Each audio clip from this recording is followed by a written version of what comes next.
Meeting to order and confirm quorum, please. Chair White, we have more than 50% of the members present. All right, thank you. We have a presentation off the top, a strategic plan update overview, 4.A.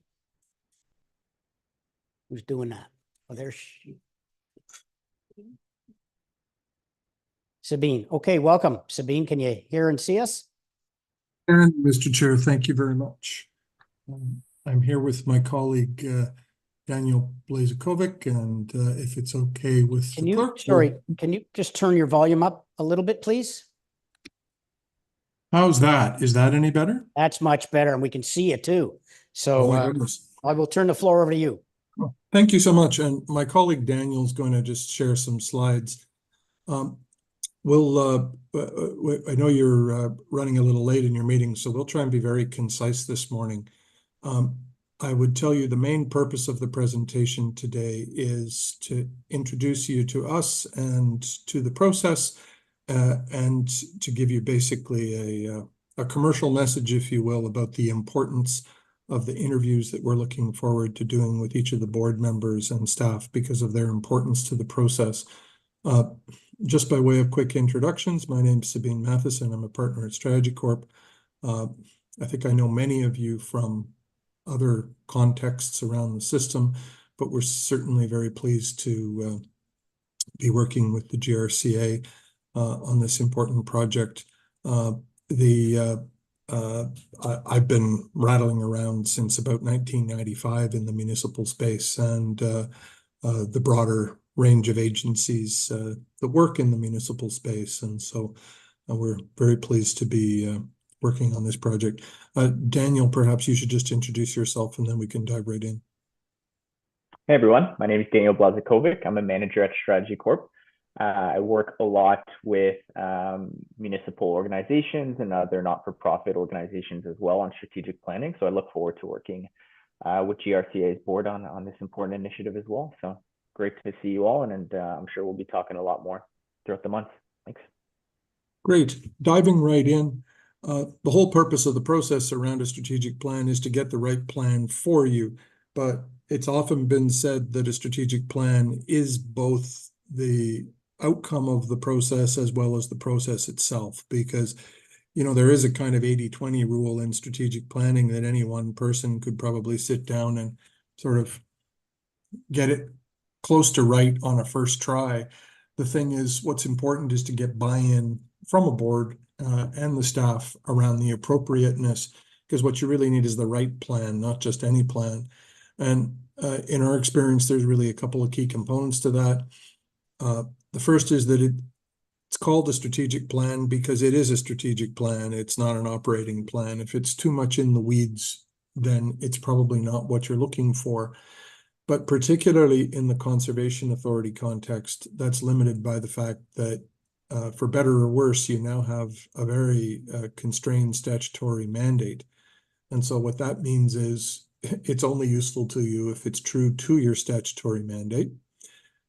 It's only of use if it's going to be used and not sit on the shelf, which is why anything that is in it has to be grounded by a profound commitment to reality, having to do with all the key assets of your organization, be those the statutory assets, which are the powers that you have, the financial assets that you have, which is, very much the power in your vehicle. If you can't pay for it, you can't get there. But there's also the human resources assets, and time is also another critical asset. Because you can have all the money and all the people in the world, but if you don't have the time to get there, that's another critical limitation. And I think we all experienced that in COVID when we saw that the needs of managing the day-to-day often drove off the longer, more strategic projects. Another key component is that it needs to be specific enough and measurable. If it's excessively general, then it's apt to be kept on the shelf. Or, another sort of related problem of that diagnosis is you'd have no idea of knowing whether you'd implemented your plan or not because it was so general you could drive a truck through it, as is often said. And then another key part is that the plan has to have the confidence of the key stakeholders. So all of those pieces together go into making a plan that's going to be useful to you, and that'll make you say, boy, I'm glad we did that plan, as opposed to saying, can you remind me why I did that plan? So if you jump to the next slide, Daniel, the GRCA has another interesting challenge, which is, the huge strength of the conservation authorities is that they mobilize all of the relevant stakeholders that deal with a watershed.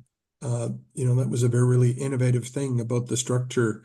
But you have a complex watershed, which means you've got a lot of members, and there's all sorts of governance theory that would say the best sized board has got 7 people, and that kind of theory is all really useful, except when you have a watershed as big as yours that requires appropriate and effective representation.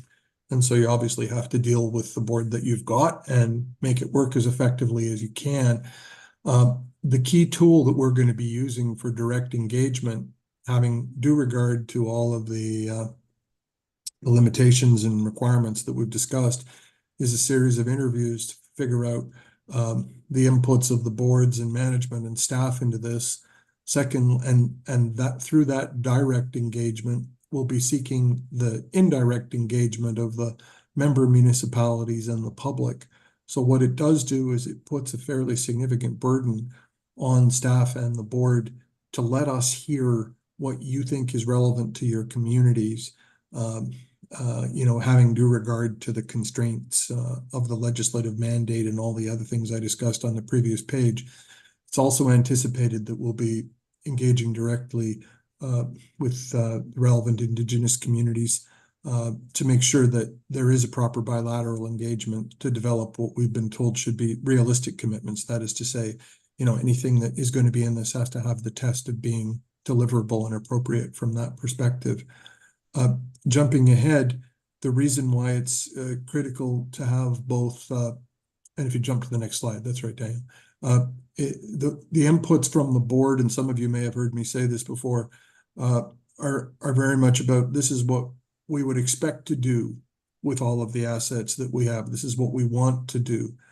And of course, the key inputs of staff are, this is what you must do to be compliant. This is what you must do to maintain the health of the organization.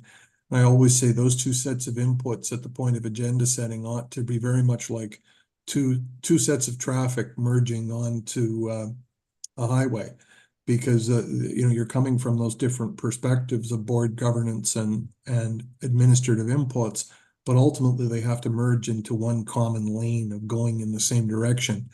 Where that's useful is then ultimately those directions wind up getting developed into procedure or into policy recommendations or implementation recommendations by the staff. They come back to you for approval. They go back to staff for implementation. And then, of course, both sides of the equation have a fundamental role in monitoring and reviewing. We often don't spend enough time getting the agenda right. And the strategic plan is the opportunity to do that. That's why it's important. If you get this right, it makes the whole rest of the term easier to manage. If we jump to the next slide, a typical strategic plan is going to have a vision and mission and values. Those have, certain characteristics, and I won't read these at you, but when we do the interviews, we'll certainly be looking to get some input into some of those things. The values are actually really important. In a time when human resources is an increasing challenge in the broader public sector, there's all sorts of data that shows that people are looking for value-driven organizations and an understanding of how those values underpin people's day-to-day work. If you jump to the next slide, this is certainly just a clunky expression of what a typical strategic plan can look like, where you've got certain number of pillars, and then under each pillar, that's a broad theme, then you'll have a certain number of goals, and heaven forbid that it should ever be this symmetrical, but you get the idea. It's not that you're trying to come up with 12 things, 3 under each 4. It's that you come up with the right number of things that actually reflect your reality. But if you don't have broad themes that organize goals that are backed up by actions that are specific, so you know whether or not you've done them or not, and performance indicators, that's KPIs, to know how you're going to measure them, then you're probably not done yet.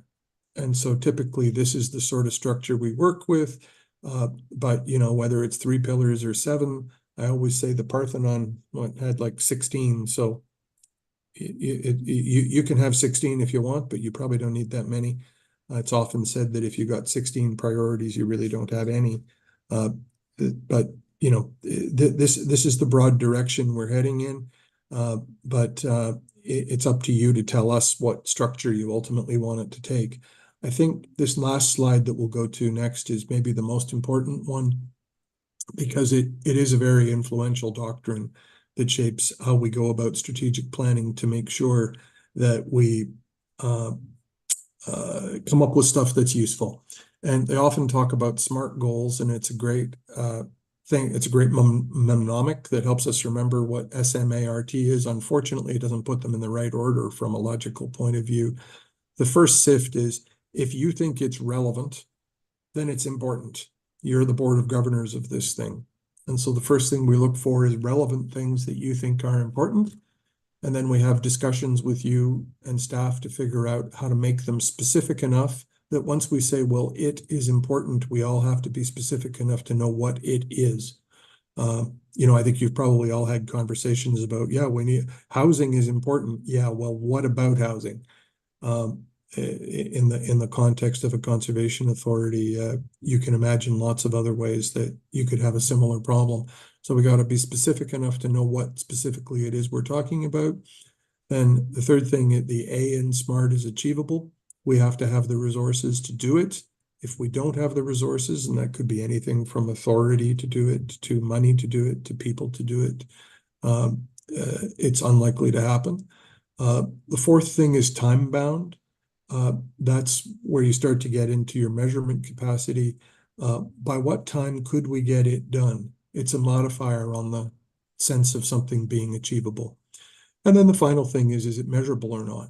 And a lot of organizations we find are at different places in their journey in terms of how they measure things. Generally speaking, most public sector organizations are in a better position than they were 20 years ago to measure things. But you know, we always take every organization where we find them and say, where are you at in terms of how you measure your value for your return on the investments that you make? You know, where would you like to get to? Because you can't sort of snap your fingers and assume that all the measurement activity that you want is necessarily going to be what you're capable of doing in the organization. So I'm just going to turn it over to Daniel, and he's going to give you a quick overview of the process. But the purpose of sharing with you the sorts of things we're going to be working on is to give you a hint at the kinds of questions we're likely going to be asking you when it comes down to the interview. And quite literally, it's going to amount to, what do you think is going well? What do you think could be improved? What do you think are the opportunities? And what do you think are the threats that we need to be managing? Because honestly, the reason why we do a SWOT analysis, that's the strengths, weaknesses, opportunities, and threats, is because frankly, if we can get to a common basis on that and then run that through the filter of your statutory mandate, that is usually the very best way to go through the sifting process of figuring out what ought to be in the plan. And so that's a critical tool that pretty much informs all of our strategic work. So over to you, Daniel. Thanks, Sabine. So I'll just quickly walk the group through a bit of process outline. So the goal is to get a refreshed strategic plan before the end of the year. So over the next month in July, that's when we'll begin consultation with the board. So those one-on-one interviews, we know that, you know, summer vacations are in full swing. So we're totally open to meeting with board members in whatever fashion that may be. Virtual interviews over Zoom works well for us too, but a simple phone call while you're in the car or at the cottage or whatever works as well, works just as well for us. So that's really where Sabine mentioned we'll be conducting the SWOT analysis. And then concurrently, we'll be working with staff and to develop a consultation plan to consult and engage with the relevant First Nations groups as well. So we'll be doing those two in tandem. Once the interviews are complete, that's when we'll be hosting our first board workshop sometime in August or thereafter. That's really the fun part where we get to validate the SWOT together as a group. So we really get, you'll all be able to be in a room together and you'll be able to see what your colleagues have been saying. And then you'll be able to see kind of the points of agreement, some points of divergence, and so on. So really that's where we begin to develop a bit of a strategic framework, identify key elements of the previous plan that really continue to resonate, others that may require some refreshment or updating. And then that's when, at that point, a strategic framework and the work that the board has conducted goes to staff. So really, that's the opportunity for staff who know the organization best and know the resources the organization has and the capabilities it has to put some effect to some of these proposed initiatives. So that's when staff will really have the opportunity to provide comments on what the board has brought forward. And then logically, that will be brought back to the board through a second workshop later and towards the fall in September, October timing. So that's really where we'll be able to refine and validate some of those strategic initiatives and goals and pillars and so on. And that's really where the fun starts with defining the SMART goals as well. And all this is towards working towards a finalized refresh plan in November, December time, where it'll be presented back to the board for final approval. Daniel, can you just pop back up to 9 for a second? Sure. The first workshop that Daniel's talking about, that's going to tend to focus on the questions of what's relevant and can we ensure that we're specific enough to know what it's all about. The staff are then going to contribute through their input specifics that help keep us from the world of generalities and get us into what you'd actually do. Specifics about, okay, well, this is how we would give effect to what the board is asking for in a time-bound way. And then the last step of the process is where we figure out, okay, how are we going to measure it? What goals would we like to set? How far can we go? That's kind of like the more around, okay, we know where we're heading. How quickly can we get there? And so what we won't be doing is trying to get all of these 5 things in the first workshop. It's an iterative process. If we can agree on what's relevant in a way that's specific enough that we can talk about it, then we can figure out what we would actually do about it. And that builds a bridge between the goals of the board and the capacities of the organization. And as I think we all know, any good bridge meets in the middle. And when you start building from both sides. And I think the biggest thing that leads you to a bad strategic planning process is if you forget that you've got to bind the direction of, whether it's the board or the council or whoever, the management team, if you forget to bind that to the executional capacities of the organization, that's what leads you to the extremely unsatisfactory outcome of a plan that gets left on the shelf because there wasn't adequate attention paid to implementation capacity. So this is basically how we guarantee that that doesn't happen, by making sure that we build that in before the plan's approved, as opposed to letting you approve a plan and then finding out later that there's no way to get from here to there. So that's why you see this kind of workshop 1 to validate that which is relevant and important. And then the second phase where we say, okay, if we told you to do that, staff, this is what we'd expect you to bring back to us over the next couple of years. And then I think there's just one more slide. Yep. Dean spoke to this a little bit already about what board members can expect for those one-on-one interviews. So I won't repeat too much here, but everyone can rest assured that we will send over a discussion guide ahead of time. So you are aware of the questions we will be asking, and you can come prepared with answers or come prepared without. We're totally open to either approach as well. So we'll be working with staff to get those in calendars over the next month, and hopefully do as many of them over July and early August as we can. So I should just say, if you're planning on being away for the next 5 weeks, we'll figure out a way to make that work too. But we've been given marching orders about trying to get this done, so that's why we're charging along. But we understand how busy board members are too, so we'll try and accommodate your schedules as best as we can. All right. Well, thanks very much for that update. just give an indication that we're moving along with the strategic plan. Are there any comments or questions from the board at this point? I think they've laid out pretty comprehensively what the plans are here. Anything from anyone? All right, well, thank you very much for coming up. We look forward to having the individual conversations and we'll take it from there. Sound good? All right. So much. Thank you very Mr. much. Chair. Thanks, everyone. See you later. Okay, moving back to the meeting. Open with chair's remarks, about an hour and a half beyond when I normally do this, so. Conservation Ontario met on June 24th. Key agenda items included budget and workshop and work plan status and other ongoing items. Samantha also attended the CEO General Managers Working Group on the 25th and 26th. Elora Quarry has officially opened for the season, as well as tubing at the Elora Gorge.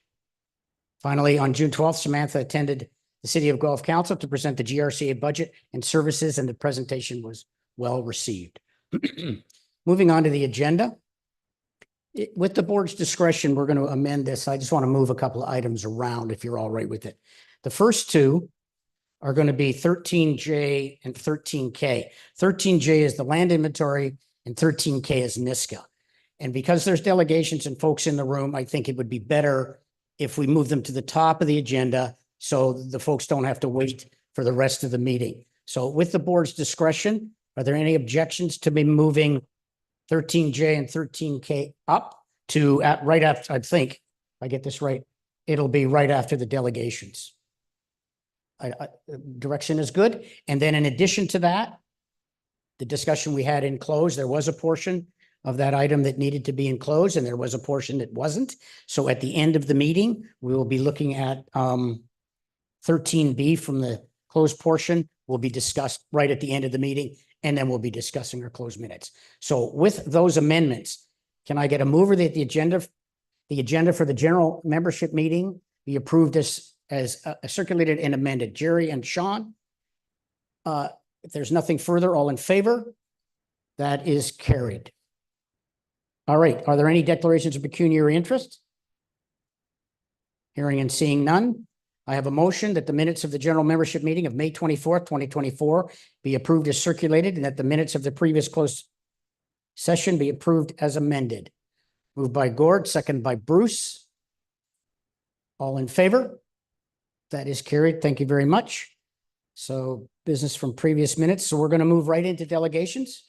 If we're good to go, I have a list here and hopefully I'll get it right. So just bear with us. The first delegation is Dr. Hugh Whiteley, Niska Land Holdings, and he will be coming in virtually. So I'll leave it up to you technical folks. Oh, go ahead. Sorry. Just one little bit of, go ahead. Yeah, through Chair White, just a reminder to all delegations, each delegation has a maximum of 10 minutes. And we would ask that you please not repeat what has been said by previous speakers at the meeting. Okay. So, oh, there he is. Okay. Dr. Whiteley, nice to see you. I will turn the floor over to you when you're ready and when you start. So, and just so we're clear here, we've got a lot of delegations today and we've got a lot of folks. So we are sticking to the 10 minutes. I will, and I'm not trying to interrupt you, but if we get to the point of 1 minute, I will interrupt you and say, there's 1 minute to go. They've said Winston Churchill said, don't interrupt me when I'm interrupting you. Sue, did you have something? Am I ready to make the Very presentation? quickly, at the region, all delegates are asked to be respectful and stick to just the topic and not attack any people or staff. Thank you. Dr. Whiteley, the floor is yours, sir. Thank you very much, and good morning, everybody. This is the most important presentation I've made in my life. And the reason is that the Hanlon Creek Conservation Area, Canada's first urban nature park, the future of it is very much in the hands of the board this morning. I would start by referencing what the statutory mandate of conservation authorities is, because there's an unintended elimination of one of the three important ones. And I'm using the Conservation Ontario's description as the basis for my comments. The three statutory obligations of conservation authorities are, one, to prevent hazards. And flood control measures, for example, fall well within that. The second is to conserve biodiversity. And the conservation authorities are one of the agents that acquire special environmentally sensitive lands for that purpose. But the third, neglected, equally important obligation is to provide experience of nature and education on nature-related matters. And the conservation authorities have fulfilled that third obligation by creating conservation areas. The importance of recognizing that third element is that the criteria for what is done with land within conservation areas is different than land that has been acquired for only biodiversity protection. The question to ask about land for experiencing of nature is, how does each element of the land respond to the need to provide full and exciting experience of nature for the mental, physical, and spiritual health of people? What the Hanlon Creek Conservation Area is the joint efforts by the City of Guelph and the GRCA to form a conservation area in an urban area with the express purpose of experiencing nature. And to accomplish that, the city-led processes are outlined in the material that I presented to the board. For 12 years, between 1965 and 1977, the city-led and the GRCA very effectively contributed to the establishment of the land required for the Hanlon Creek Conservation Area.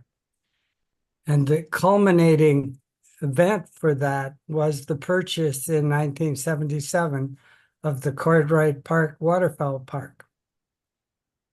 And it was acquired because in a master plan for the Hanlon Creek Conservation Area, which was adopted by both the city and the GRCA, the Cartwright Waterfowl Park was identified as the most important property to be acquired in the HCCA.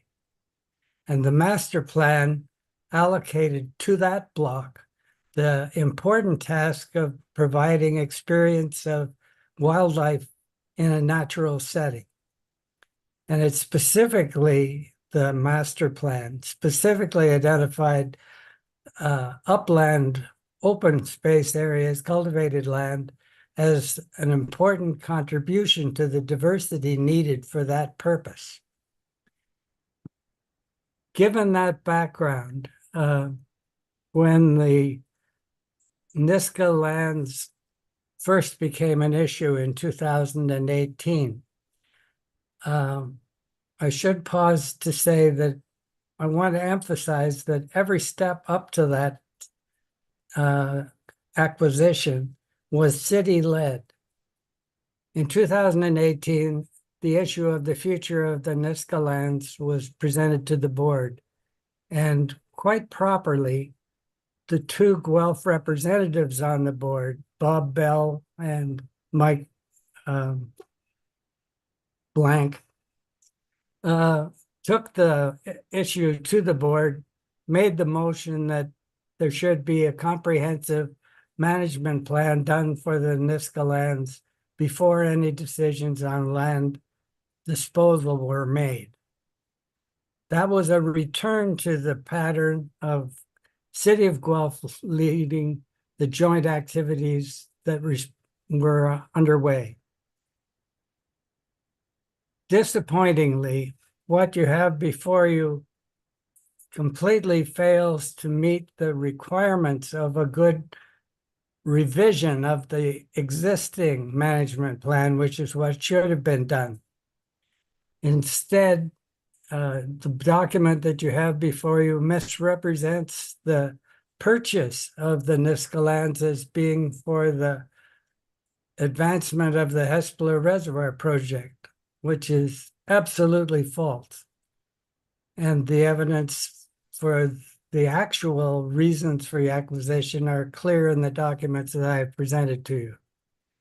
So what is needed is a renewed leadership from the Guelph representatives on the board, this time making motions that will send the analysis of the existing management plan for the lands back to the staff for upgrading and responses that bring in the current situation that is present. I should point out that the idea of a urban nature park has received great deal of attention recently. The Federal Parks Canada has recognized the importance of those kinds of parks and has instituted a program for a nationwide occurrence of them. And just this last week, the province of Ontario announced it was opening its first provincial urban nature park in Uxbridge. So it's an expanding area of interest. What is needed is to send the project back to the staff to prepare a revitalization of the whole Hanlon Creek Conservation Area project, but with specific attention on how the Niska lands are going to be incorporated into it. I will be pleased to answer any questions board members might have about the facts of the matter as I have presented them. All right. Thank you, sir. Appreciate it.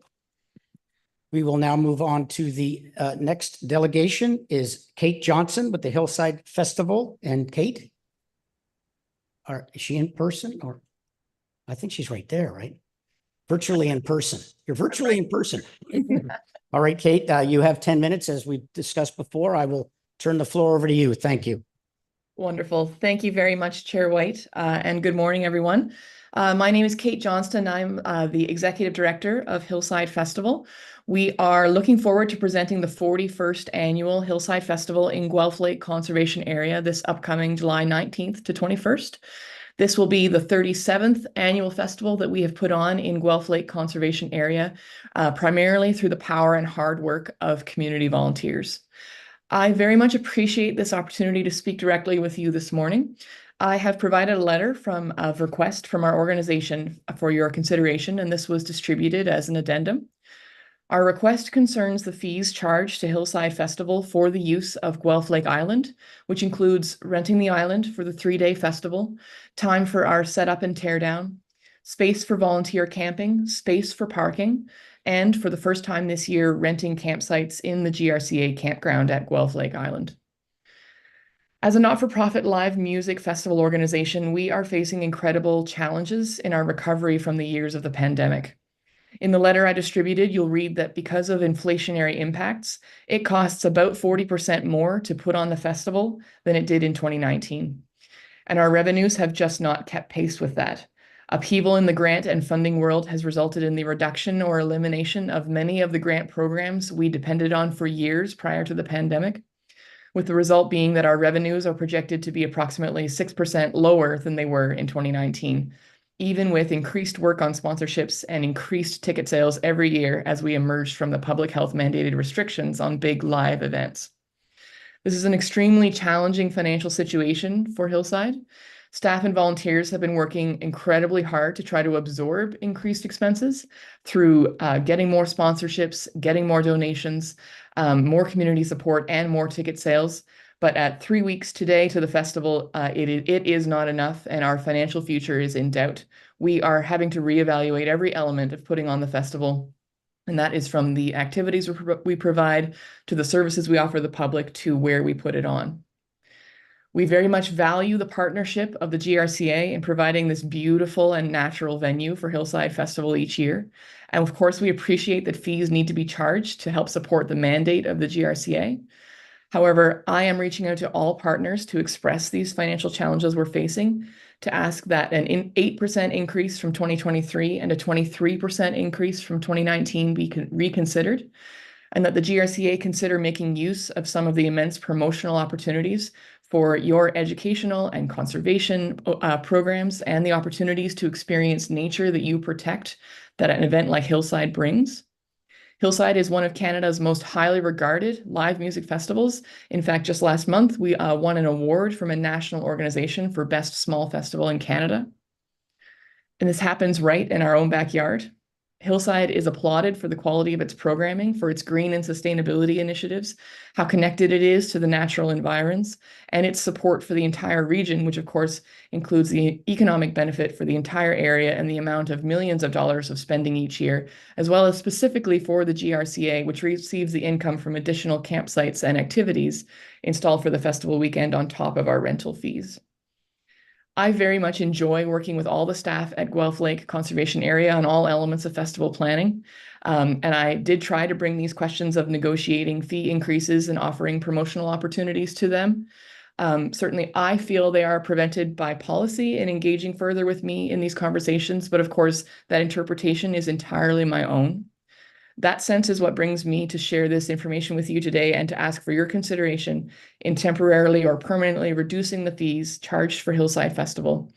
In recognition of our long partnership, the importance Hillside Festival holds for the GRCA and the region. I want to thank you so much for this opportunity to address you, and of course, I am happy to answer any questions. All right, Kate, thank you very much. Appreciate the delegation. We do have your letter, so staff will be looking at that and bringing that back. Thank you. So if there's nothing further, thank you. We'll move on to the next delegation. Jerry, Damien, sorry, I can't pronounce this. Can somebody help me? Oh, you're right here, Jerry. So there you are. Jerry, welcome. You're here with property information. Please, Mike Shores, you've got 10 minutes and we'll go from there. Thank you. Good morning. My name is Jerry DeManu. My wife and I own a property in Boston, Ontario, 1183 Regional Road 19. My parents purchased that farm in the 50s. We purchased it from them in the 80s. Yeah, please. Sorry, I'm older and not technically. Thank you for the help. No problem. You can go past that one. To move through your slide, you can use the. In the 80s, we purchased the farm from my parents. And in 1988, we decided that we were going to sever off a building lot for either future building for us or as a nest egg for when we retire. At the time, we applied to the council for a 200 by 400 building lot, which was standard in the 80s. But the council suggested that we make the building lot 200 feet wide by almost 750 feet deep, because if we would have stuck with the 400 feet, there would have been a piece of the farm that was landlocked and that wouldn't be able to be used because of the creek. Now, the Boston Creek has an irregular pattern through our farm. And since the 50s, when my parents were there, we have never experienced any kind of flooding on this property that we have severed. That's why we severed that piece. We live in a home that was built in the 1800s, one of the earliest homes on that road, and there's never been flooding. That home survived Hurricane Hazel without flooding. Now, when we applied to have, when we decided we were going to sell this lot instead of building, our real estate agent came back to us and said that the whole property was now deemed unusable as a floodplain. We were shocked because when we originally got this piece of property, only the back 250 feet was considered floodplain. So sometime during the 2000s, someone had changed the whole area to a floodplain without notifying us. We were shocked when we saw what had happened. Now, if you look at that drawing, Ours is the one that's shaded in. The other property right next door to it, the one with the crosses on it, they were both severed at the same time. Now that property right next door to us was at the same level as ours. Since the 80s, they have backfilled that property 6 feet, built a house, and drain all their land, all that property onto our land. We never had an issue with that. But what happened during COVID, unknown to us because of COVID, they applied for a building permit at the very back corner of that property and achieved a building permit to build a garage. Now it's a garage, but it's got plumbing, hydro, and air conditioning, and it's a very nice building. But they also brought in dirt again and brought it up 3 feet in elevation, which is now at the same level as our property, the front of our property, and went ahead and built a building. Now, when I went to council in Norfolk County, they flat out told me that there was no way they were going to issue a building, or the building department could not issue a building permit because the GRAC has deemed it a floodplain. All I'm asking is, why weren't we notified that the whole property changed? We've been paying taxes on this building lot since 88, assuming that we could build a building on it. And all of a sudden it was changed to non-use completely. Now the property next door, they were severed at the same time. They went ahead and they were able to backfill, and they've built a building. All we wanted to do was be treated the same as they're treated. We were very surprised, and when I contacted my counselor, there was no help. When I contacted the Norfolk Council, there was no help. The mayor's office, we went on all the way to our MPP, Bob Han Brady. She's the first one that actually took interest in this. And we have a letter from the Minister of Natural Resources in Ontario, and he was the one that suggested that we bring this up as a delegation at one of your meetings. We had no place else to turn. I'm thankful that you would hear us on this, but we've owned the farm. It doesn't flood. I just don't understand how it got changed without having to notify us. Now, when I questioned this, they told us that we'd have to do a hydraulic engineering survey to prove that it doesn't flood. All I want to know is where the proof is that it does flood. Someone must have had proof of some type to deem the whole property, to change the floodplain without, no one's ever made a visit to our property. No one's ever contacted us about this property. So someone must have been there when we weren't home and done measurements of some type to deem the whole property now a floodplain. I want to thank everyone for listening to me. It's just been very frustrating. COVID made a big change in this because it was difficult to talk to anybody face to face. And we just, this final picture shows the area in front of you where it's a hayfield is the property. The house in the background is and was exactly, that property was exactly the same level as ours. They backfilled it that much and built a house. And the garage to the right-hand side, that was also much lower than our property. They've brought that in just to bring it up to the level of our property to build a garage on it. And on the far left-hand side, out near the road, there has never been water there. Even through Hurricane Hazel, there's never been water there. And what I find amazing is all over Norfolk County, they are bringing in hundreds of thousands of loads of fill everywhere, on farms, on properties, on lots. When we had an engineer, Len Gerard, who is retired, come out and look, he told us that there was no way that you could just bring dirt in and fill it in because you had to have a spot for the water to go if you blocked water on that property. Well, I'm just here to say that since the 50s, every flood that's ever happened on that property, the water does not flood to the south. The water floods out into the farm, the north of the creek. There's many times when we could have went out and paddled a canoe on the north side, way out in the fields. It does not come south up near our house, our barn, our property lines, anywhere up there. I don't know what else to say. We've hit a stone wall on all of this.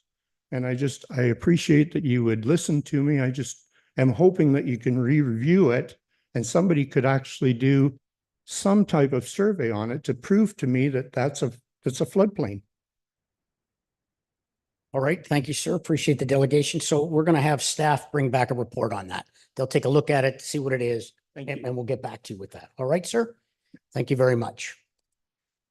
Okay, so next delegation is Laura Muir, Niska Land Holdings. In person.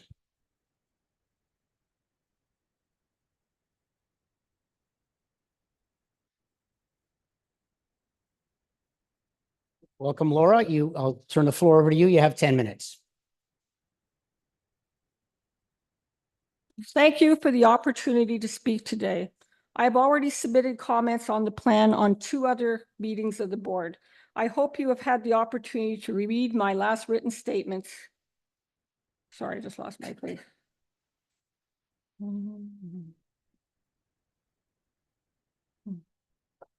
Oh. I hope that you've had the opportunity to read my last written submissions, as in the interest of time, I've cut back my spoken presentation to a few essential points.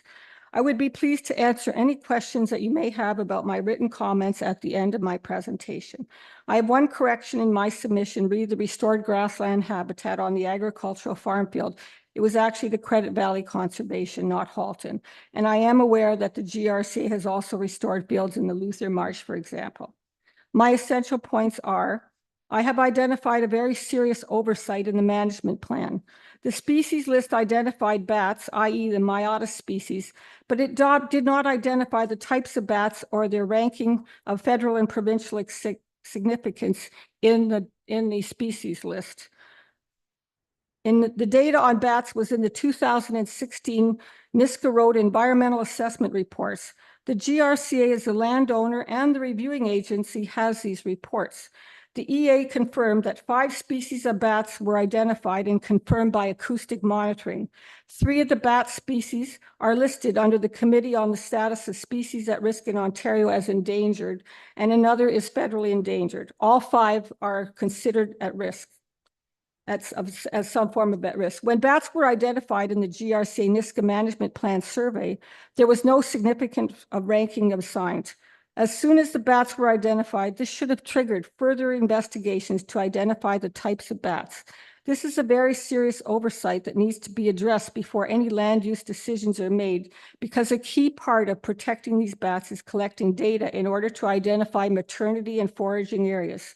The identified surplus agricultural fields could be part of their foraging areas. Their maternity sites and foraging areas are supposed to be protected, but how do we do this without knowing where they are? This has implications, for example, for trail development and land use decisions. Correct me if I'm wrong, but I believe there are certain legislative legal requirements associated with protecting endangered species that are not in this plan. In reviewing the management plan, I previously submitted other issues with adopting the plan, given the lack of detail on how the existing habitat will be protected and restored. In its current form, it is a skeletal plan that needs further data to ensure that the ecological units in the Speed River PSW and the species at risk are protected. I would like to know, if the plan is approved, what is the process moving forward? Where are the goals? How do we fund our goals? What groups can we collaborate with to make the special land the best for all it can be for people and wildlife? It is my understanding that the mandate of the group that will be formed through the management plan is only responsible for input into trails. Instead, this group should be a multidisciplinary group consisting of members of the GRCA, the MNRF, other experts, and public groups. And who will be taking over the management of this plan? This is unclear to me. Will it be the city? Will it be a collaboration between the city and the GRCA? The goals in the plan are very vague, and my concern is that the property will continue to deteriorate without proper proactive intervention. Damage is already occurring. For example, last week a man passed the no trespassing sign and went onto the Niska lands with a wheelbarrow and a gas chainsaw. What was he doing? I don't know. But we want to help The public wants to help moving forward. We must get the park cleaned up so we can help with restoration. We could have a bio-blitz, tree planting, other things that could be used to help restore the land, but none of this is possible until the hazard conditions are removed. So how can we become more involved? We need more concrete goals, and the public is willing to help. So please, please let us help. Thank you. All right, thank you very much. The next delegation we have is Susan Watson, NISCA as well. Welcome, Susan. 10 minutes, mic is yours. Just need a hand to set up for the PowerPoint. Thanks.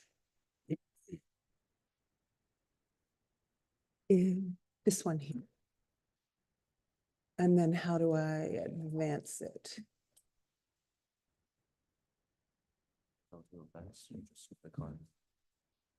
That's forward and back. Yeah. Okay, great.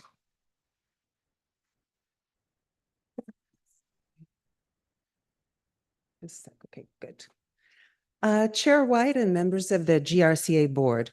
I grew up in Waterloo in the 1970s, and I've lived in Guelph with my own family for more than 20 years. I'm profoundly concerned that incorrect land acquisition information contained in the NISCA Land Holdings Management Plan risks misinforming decisions you are going to make today. It's my understanding that to declare land surplus, you must make a determination that the lands are no longer needed for the project they were acquired for. The final draft of the NISCA Land Holdings Management Plan incorrectly states the land was acquired for the Hespeler Reservoir Flood Control Project, which was later removed as a project. This narrative is at odds with information recorded in GRCA minutes and with a Guelph Mercury archival news clipping about the 1977 purchase of the Courtright Waterfowl Park. The management plan completely omits the fact that the city of Guelph made the request that the GRCA acquire the 116 acres and contributed 40% of the purchase price. 50% of the purchase price came from the Ministry of Natural Resources and the remaining 10% from the GRCA. I know it's probably impossible to read the text of the image of the article, but I'll share some key quotes. City Council appealed to GRCA to buy the land last spring, and GRCA formally approved purchase last September. For the GRCA, the purchase increases the size of its Hanlon Creek conservation area to 547 acres. Eventually, it hopes to have 800 acres along the creek to protect wetlands from encroaching housing developments in Guelph's southwest corner, said Matt Coots, GRCA General Manager. It will also provide parkland and open space for future residents of the area, he added. What are the implications for your decisions that flow from the correct acquisition history? First, the NISCA lands were always intended not just for conservation, but parkland and open space for Guelph residents. This includes the agricultural fields. It seems they had nothing to do with the Hespeler Dam project. Second, if the GRCA is not willing to honor the original intent of the purchase, then any surplus land should be conveyed to the city of Guelph. Guelph citizens have already paid 40% of the land with our tax dollars. And the intent of the Ministry of Natural Resources 50% grant was to support conservation and parkland. The GRCA should enter into negotiation with the city of Guelph to be reimbursed for their 10% contribution based on the value of today's value of any land to be surplused. If some of the surplus is eventually used for housing, the city of Guelph will be able to ensure that it is used for truly affordable housing in cooperation with Wellington County, cooperatives, or a nonprofit like Habitat for Humanity. This public asset should not pass into the hands of private developers who only build mansions or shoebox condominiums. Sections 4.11 and 4.3 of the MNRF disposition policy, which you're required to follow, allows for priority to be given to a municipality when the GRCA disposes of land. When Bill 23 was being drafted, Conservation Ontario weighed in with these comments. Oh, that's the figures, aren't they? Okay. Important considerations for excluding land from housing development include any constraints placed on the properties as a condition of acquisition and/or management of the property. Conservation area lands are often acquired through a wide variety of means, some of which result after complex negotiations with private or other public funders or donors with conditions that must be respected and upheld. This is the case with the Nisga'a land holdings. The citizens of Guelph were public funders, both through their local property tax dollars and via their provincial taxes with the M&R grant. The expectation was that these lands would be used for conservation, recreation, and open space. Any future use or disposition of these lands needs to take the facts of the acquisition history into account. Moreover, Conservation Ontario states additional important considerations are provincially significant lands, including lands that protect sources of drinking water. The Nisga'a Land Holdings Management Plan outlines that these lands are situated on City of Guelph wellhead protection areas A, B, and C for drinking water supply. They should be left undeveloped. If we look at the larger context, just like the Greenbelt, there isn't actually a shortage of land for housing in Guelph. We have more than 17 years of supply. In fact, our council has been warned by city staff that land zoned for housing now exceeds our projected water supply to 2051. And you may or may not be aware that Guelph is a completely groundwater dependent community. What we do have locally and in the region is a critical shortage of open space. Guelph has a looming parkland crisis, and various provincial legislation affecting all municipalities is now siphoning off property taxes and fees to subsidize development charge discounts. The amount of parkland dedication that developers are required to convey has been chopped. And prior to the most recent legislative changes, our Parks and Recreation Master Plan identified that Guelph will be 174 hectares short of parkland by 2051. So the agricultural fields you are thinking of selling are critically needed for recreational purposes. The GRCA is also now experiencing demand pressures. This summer, there will be capacity limits on visitors to the Allure Gorge Conservation Area. Moreover, this year, the GRCA also saw a 37% increase in campsite reservations on the first day of bookings. No Nisga'a land should be declared surplus until after the work of the proposed working group with the City of Guelph and local members of the public. If trail systems are to be made available to the public, then supporting infrastructure like washrooms, parking, and picnic structures may be required on the agricultural fields. And the GRCA should also have an eye to the future when these fields may be needed to provide limited camping or day use for a rapidly growing population. On April 16th, 1974, the update to the GRCA board on the Hanlon Creek's master plan states the main uses are to be walking trails and recreational fields with limited camping. That vision is exactly what we still need today. I support recommendations 1 and 2 of the management plan, but these recommendations need to proceed without the disposition of any land at this point in time. The issue of surplus land can be revisited once all the partners have been able to deliberate and make plans. Conservation Ontario is concerned about the loss of green space at a time of rapid residential growth in the province. They further write, it cannot be understated that conservation area lands are important green space for a growing population and provide important recreational and mental health benefits, as clearly demonstrated during the COVID pandemic. Please uphold your mission to provide access to outdoor space, share information about the natural environment, and make the watershed more resilient to climate change. Please respect the original intent of the Niska lands acquisition and do not dispose of any lands at this point in time. Thank you. All right, thank you very much. Appreciate that. I'll get the folks back from virtual. Thank you very much.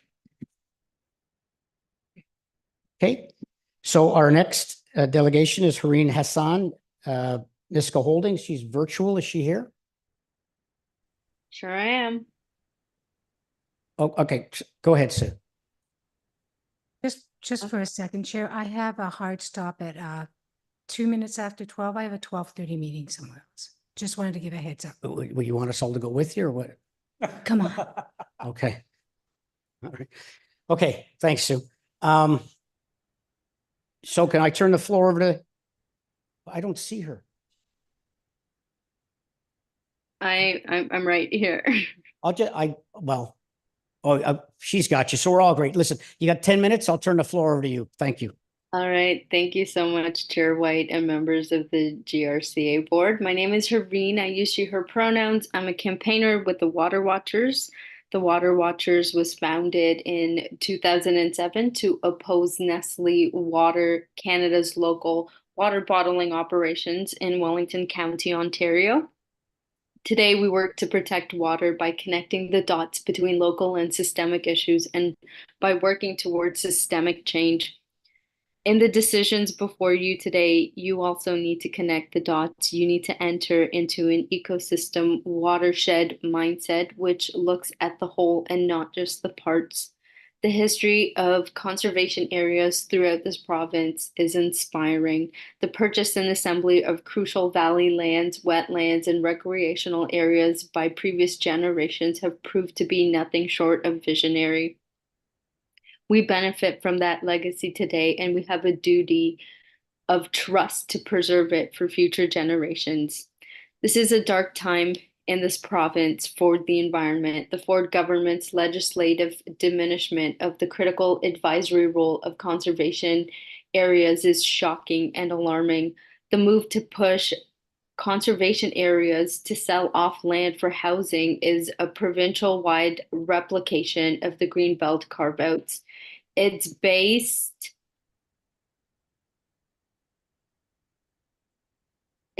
on the same disinformation, and the only beneficiaries will be, again, Doug Ford's developer friends. The fact that there is no shortage of land zoned for housing, but there is a critical shortage of land for parks, recreation, ecological restoration, and climate change mitigation. It is concerning to me that the Niska land acquisition narrative put forward by the GRCA staff does not align with the historical record. The assertion that these lands were acquired for the canceled Hespeler Dam project and are therefore no longer needed sets the stage for the board to make an irreversible error. In fact, highlights of the GRCA minutes provided to you in the agenda package by Professor Whiteley record that the lands were acquired for Guelph and Hanlon Creek Valley Land Project. The intent of the acquisition was for conservation and for parkland and open space for future residents of the area. Guelph does not have a shortage of land zoned for housing. In fact, Guelph's current residential zoning now exceeds groundwater supply projections to 2051. Former CAO Scott Stewart warned Guelph City Council that if they said yes to thousands of unplanned homes in the Innovation District, they would have to say no to and subtract already approved housing elsewhere. This is an opportunity to restore balance to Guelph's drinking water account through reversing the inappropriate housing zoning on agricultural field B in the Niska lands. You will help Guelph to live within its means when it comes to water supply. Your management report identifies that Niska lands fall within the wellhead protection areas A, B, and C of the City of Guelph's municipal drinking water supply. This means that policies in the Grand River Source Protection Plan apply to drinking water threat activities in these areas. As a result, activities that could result in contamination or overuse of groundwater supplies must be avoided in any plans for future use. Residential development paves over critical recharge areas and contaminates groundwater with pet feces, automotive oil, and pesticides. Housing is not the right use for this sensitive area. It may be tempting to see agricultural field B as just a field, but your own groundwater recharge map 3.5 in the management plan shows that the highest levels of groundwater recharge occur on agricultural fields A and B. Any alteration of the existing landscape, such as residential development that increases the impervious cover and reduce recharge, must be carefully considered before any decisions are made. The reason why the Nisga'a lands contain so much ecological diversity is related to the complex groundwater system that exists. A number of monitoring well locations were studied for the Nisga'a Road environmental assessment.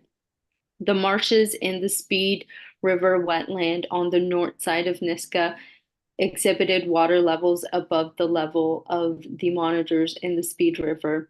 This is why there is marsh habitat.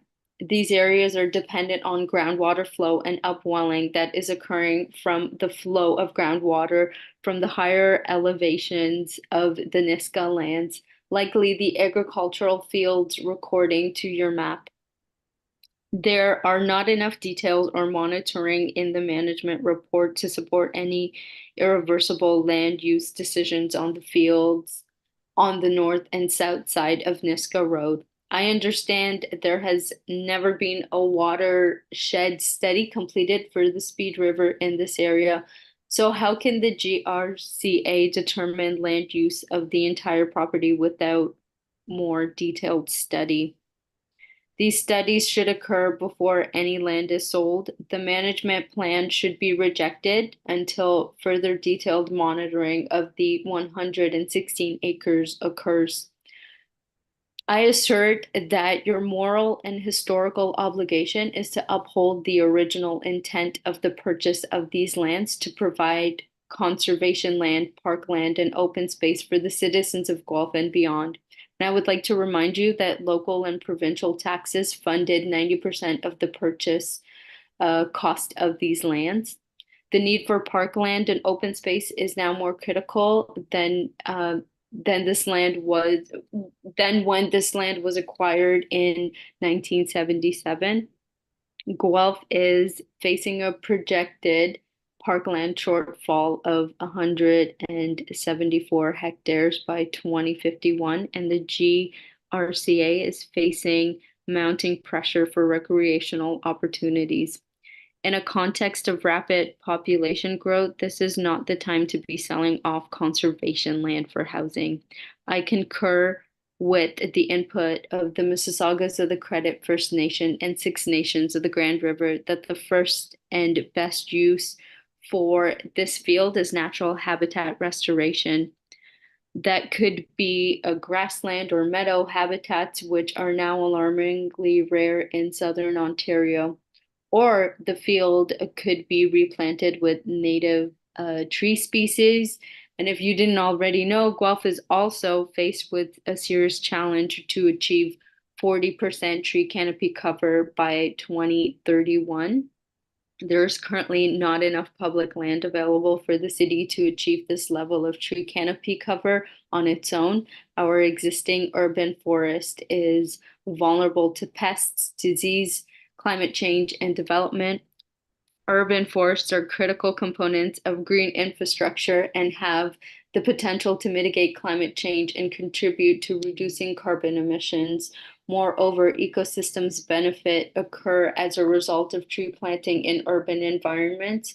We've also learned from recent science that these trees and other vegetation are a critical link in the water cycle.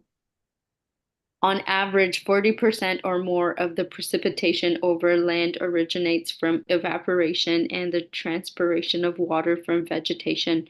Forests don't merely grow in wet areas, they create and maintain the conditions in which they grow by increasing rainfall and reducing the length of dry seasons.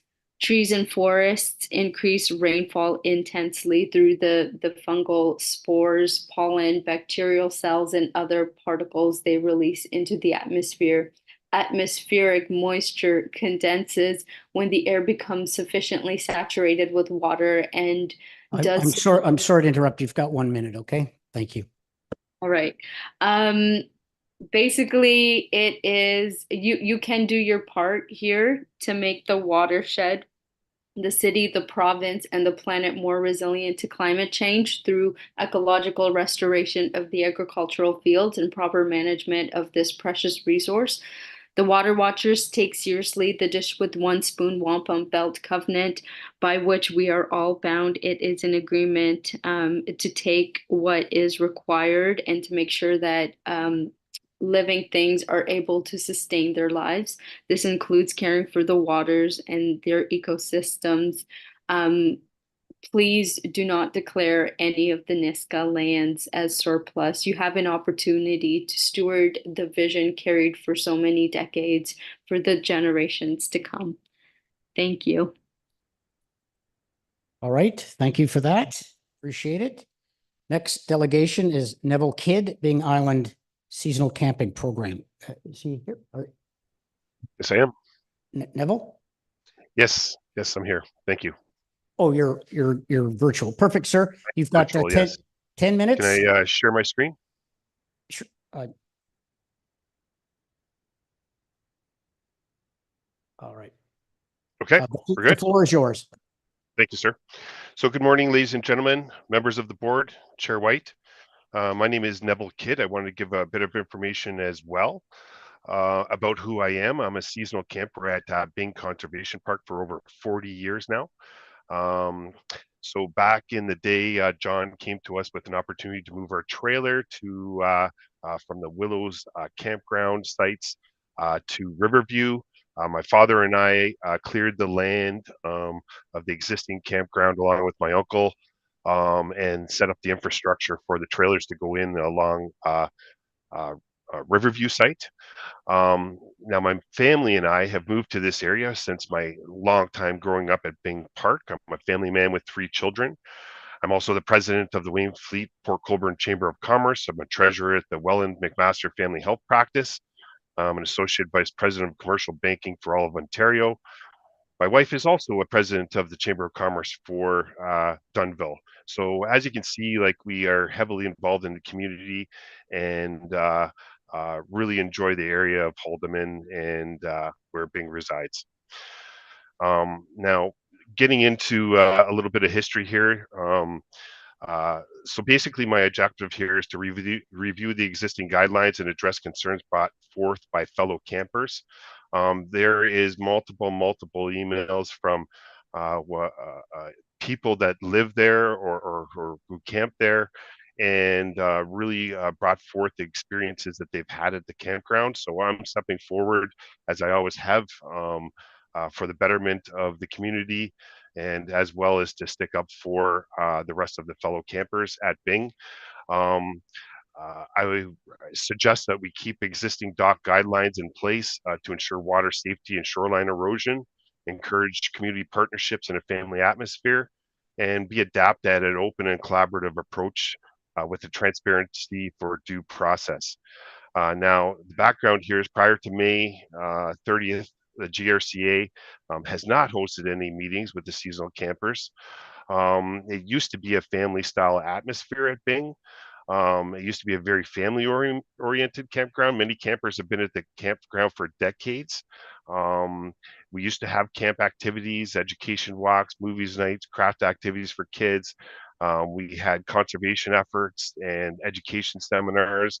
All of this has been removed following COVID, along with the food concession stand that was in operation has been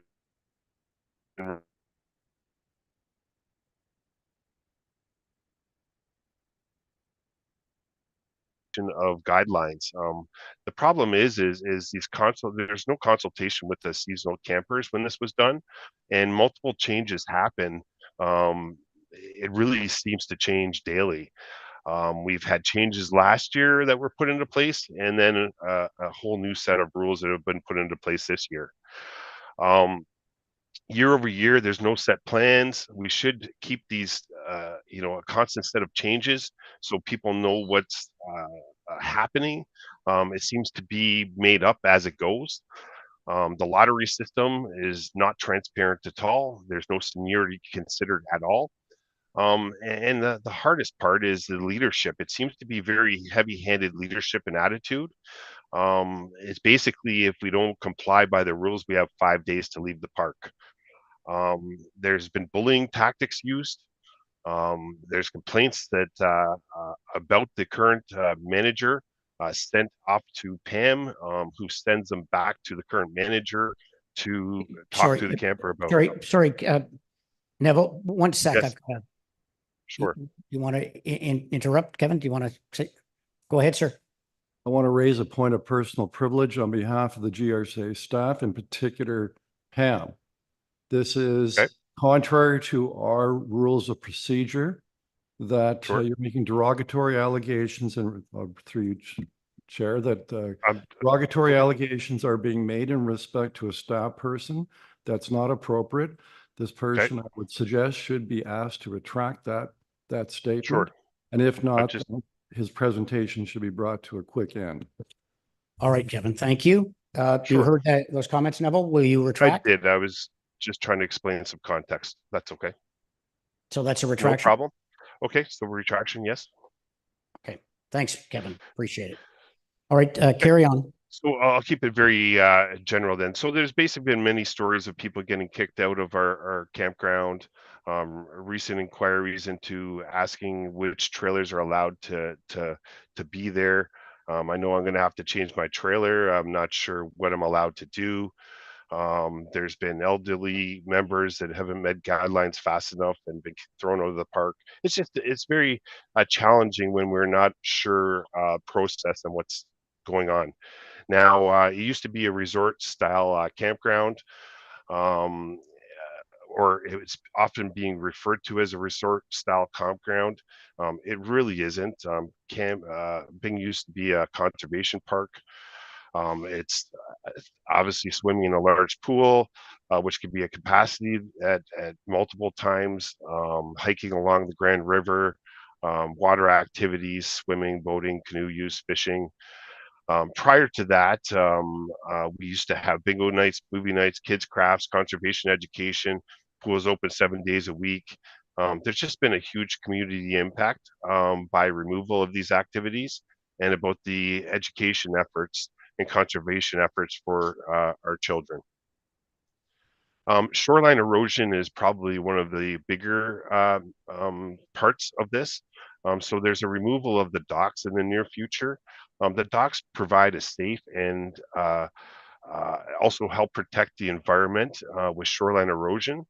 They mitigate shoreline erosion caused by wake for speeding boats. They act as barriers, protecting the natural environment, as well as boater safety to ensure safe passage for boaters, providing or preventing accidents and injuries. I've saved multiple people out of the river that have either been stuck in the mud or flipped over a canoe or kayak and haven't been able to make it to shore. Now, it's very challenging if anyone has been into the Grand River. It's a mud bottom and hollowed out edges due to shoreline erosion. So really, the removal of these docks significantly impacts our children's safety to provide essential safe entry points and exit points for swimmers. They help protect our children from dangerous thick mud at the bottom. And like I said, the hollowed out shorelines. And multiple rescues have happened on a regular basis. I find also there's some changes to the electrical issues going on at the park, and we just I think some more thought needs to go into some of these changes. So the impact, I guess, is they're looking to flip the trailers around with the tongue facing the road. The issue is it was the electrical system was designed for the as electrical plugins are at the road. So therefore, by flipping the trailer around, the cord cannot reach the electrical outlet anymore, and an extension cord needs to be done. What ends up happening by doing this, just like you would at any other house or your own home, is it causes additional draw on the system due to a long extension cord, and it creates heat directly at the plug-in source. From my understanding, there's been multiple cords that have melted right into the electrical outlets. I just think that this is something that we need to think about and address. Through this section here, the trailers sit high above the water lines, and it's impossible to be washed away in any storm. Now, it is, again, we're a conservation park. I think we should kind of continue along that method and that thought process. The docks have always helped with shoreline erosion. And there's no longer any children's activities. We used to have education seminars, I'm sorry to wildlife interrupt. education. Sorry to, Neville, Yep, sorry to interrupt. sure. You've got 1 minute. Sure. You. And they used to have education in the grant from fish, birds, river camps, endangered species, that kind of thing. We used to do these things in the past to promote conservation and to think about our ecosystem. You know, and this is something for our children in the future. So what I'm proposing is we set up a fundraising initiative, bring back children's activities and conservation efforts, fundraising activity to set up a ramp that is not going to be used again for the future. This will allow the police to use it and to police our waterways as well, and to revisit some of these guidelines that were put into place, look at some grandfathering that used to happen in the past, and consider upgrades in the capital plan. So thank you again for your time and consideration to the board. And I'm open for any questions if anyone has. Thank you. Thank you, sir. All right. Moving on to the next delegation, we have, sorry. Rob? Oh, go ahead, Rob.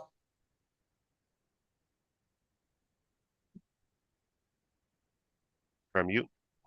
I'll take the question, Neville. Okay. Rob, Sure. Go ahead. Sorry about that. Yeah, so I just wanted to thank Neville for taking the time. I know Dan and I, the other board member for Haldeman, was at the open house. And I think open house was a great idea. I think there were some things brought up. And I think the public going forward, these seasonal campers, would just like to know if any of their input is really being heard, or are we just going by this booklet that has been, I know it's been addressed since I think 2018 and now being implemented a little bit more because of the measures going forward for 225. But just hoping that there can be a little bit of a moderation and some of these thoughts that Neville's making here today can be heard. All right, Rob, thank you. There is actually a report on this later on in the agenda, so we'll be covering some of those items. But thank you. If there's nothing further, thanks again, Neville. Moving along to Chair White. Thank you. Randy Rittenhouse, Bing Island as well. Is he in person or no? Randy, oh, there you are. Hello. Welcome, sir. You have 10 minutes and the floor is yours. Thank you. Chair Chris White, honorable board members, thank you for the opportunity to speak today. I appreciate your time and consideration in my remarks. I'd like to address the report dated June 28, 2024, composed by the Manager of Conservation Area Operations, entitled Bing Island Conservation Area Seasonal Campground Program Update, found on page 127 of 235 in the agenda package. Upon reviewing this report, it fails to accurately reflect the events and discussions of that meeting that took place on May the 30th. Anyone who attended that meeting and then read the report would agree it does not represent the reality of what transpired. The report neglects to explain why the Bing campground areas of the Willows and the island are being closed, where numerous seasonal campers have been situated for many years. The discussion was cut short just four slides in due to heated disagreements and lack of control by the presentators. Additionally, it omits the intense discussion about the loss of docks and the use of vinyl outer rooms, solar panels, and the use of the fact that we're only allowed 2 propane tanks on the front of our trailers, which effectively just bans any propane barbecues and forces us to use charcoal and lighter fluid, which is increasing the liability concerns. Moreover, the report failed to mention the numerous fires caused by the park's inadequate electrical infrastructure. With no plans for upgrades, this issue will worsen when trailers are turned around toward the road, requiring longer cords to reach power sources and increasing fire risks.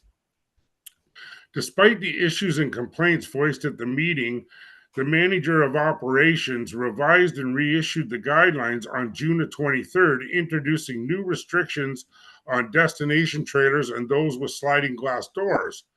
According to RV Canada, seasonal camping or destination camping is crucial for campgrounds. At Byng Park, seasonals provide 30% of its revenue and were essential in sustaining the park during the COVID years. The new guidelines are problematic. Only a handful of trailers lack sliding glass doors. Eliminating all these trailers is impractical and causes a financial burden on your seasonal campers. If they were to stay, financial burden on seasonal campers if they were to stay. Losing seasonal campers will significantly reduce the park's revenue, noting that these campers have committed to the campground for the entire season and have a stake in operations and management of the park. The propane and hydro restrictions are illogical. Fires mainly occur when the park is full of weekend campers unfamiliar with the power limitations, while seasonal campers understand and manage these limits, reducing the risk for fires. Turning trailers around and using longer cords is only going to increase the risk. Management's report misrepresents the May 30th meeting, which was disorganized and marred by intimidation, rudeness, threats of eviction, and an authoritarian attitude. This is not effective management. It's called bullying. Okay, Randall, we just had this last delegation. I'm going to ask you to not go down this road or your delegation will be terminated. All right? Keep it professional, please. It's kind of hard to really Just keep it professional, please. I'm trying very hard. So what's happening basically is we're going down a road of rules that basically on the May 30th, without getting this into the real specifics now because you don't want me to, on May the 30th, concerns were brought up, and on June 24th, new rules were written to address those concerns. In other words, eliminating the concerns by making a new rule. The rules are getting made up as we go along. Myself personally, I moved to my site a number of years ago, but I went to the site superintendents and asked if I could buy a trailer in the park and move it to my site. I got site approval. I moved the trailer, the deck, everything, barely finished by the end of the 2023 season, only to have my trailer, my dock, my pontoon boat, and everything outlawed by 2026. Come March 2024, the new rules came out. I was told I had to get rid of a shed that was 64 square feet, and at the May 30th meeting, I was told that was a typo. I didn't need to get rid of it, yet it was strictly enforced. And I had to get rid of my shed and put in a 60 square foot one, which was on the rules by then. The docks and stuff is easy access for the campers. They've closed one of the Riverview dock because it needs work. And I agree. If it's not safe, let's not use it. They've left the Willows open, but that's doubled the increase of the boat traffic on it. And to launch a boat, I do have a bit of a handicap. To launch a boat for me every time I want to use it is not very good. I need some level ground to walk onto it, and my dock, my floating pipe and tube floating dock, which conforms to the park right now exactly, is now no longer available, and that leaves me as a restriction for me to be able to use my boat. There's also a number of seasonal rules that concern outer rooms. Vinyl outer room is an engineered outer room by the trailer manufacturers, and they're going to be outlawed by 2026. The sliding glass door rule, which was not in place before the May 30th meeting, is now in place as of last Sunday's new rules that came out, is going to reflect 63 seasonal trailers have sliding glass doors. The expectation that 63 seasonal trailers are going to buy new trailers to stay in the park is ridiculous. I could go on about a lot of these rules, and you don't want me to. I get that. But I think some solutions to this are just really common sense. If you're going to ask 63 seasonal campers to leave because they have sliding doors, you should have a stream of income to replace it. It represents 30% of your income. If you're going to turn trailers around, you should do a study on the hydro and see what's going to happen with it before you start. Then allow for it in the next capital ventures. We have been told that there is going to be no money for infrastructure upgrade. So in this capital venture that we're currently on, I think a direct approach using common sense when making the rules needs to be implemented. I think that you need to have some input from the people in the park. They're the ones that are living this and have been for 30 some years. Roger, my neighbor, cleared the site for his site, and he's still there.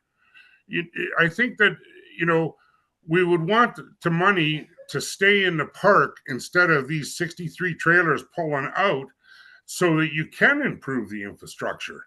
But Bing Park is fantastic park that's millions have enjoyed over the years, but it seems like you're just pushing everybody out. I spent $75,000 to get my site and a trailer that I bought up to standards for the 2020 end of the 2023 season, and by March of 2024, I was already outlawed out of the park.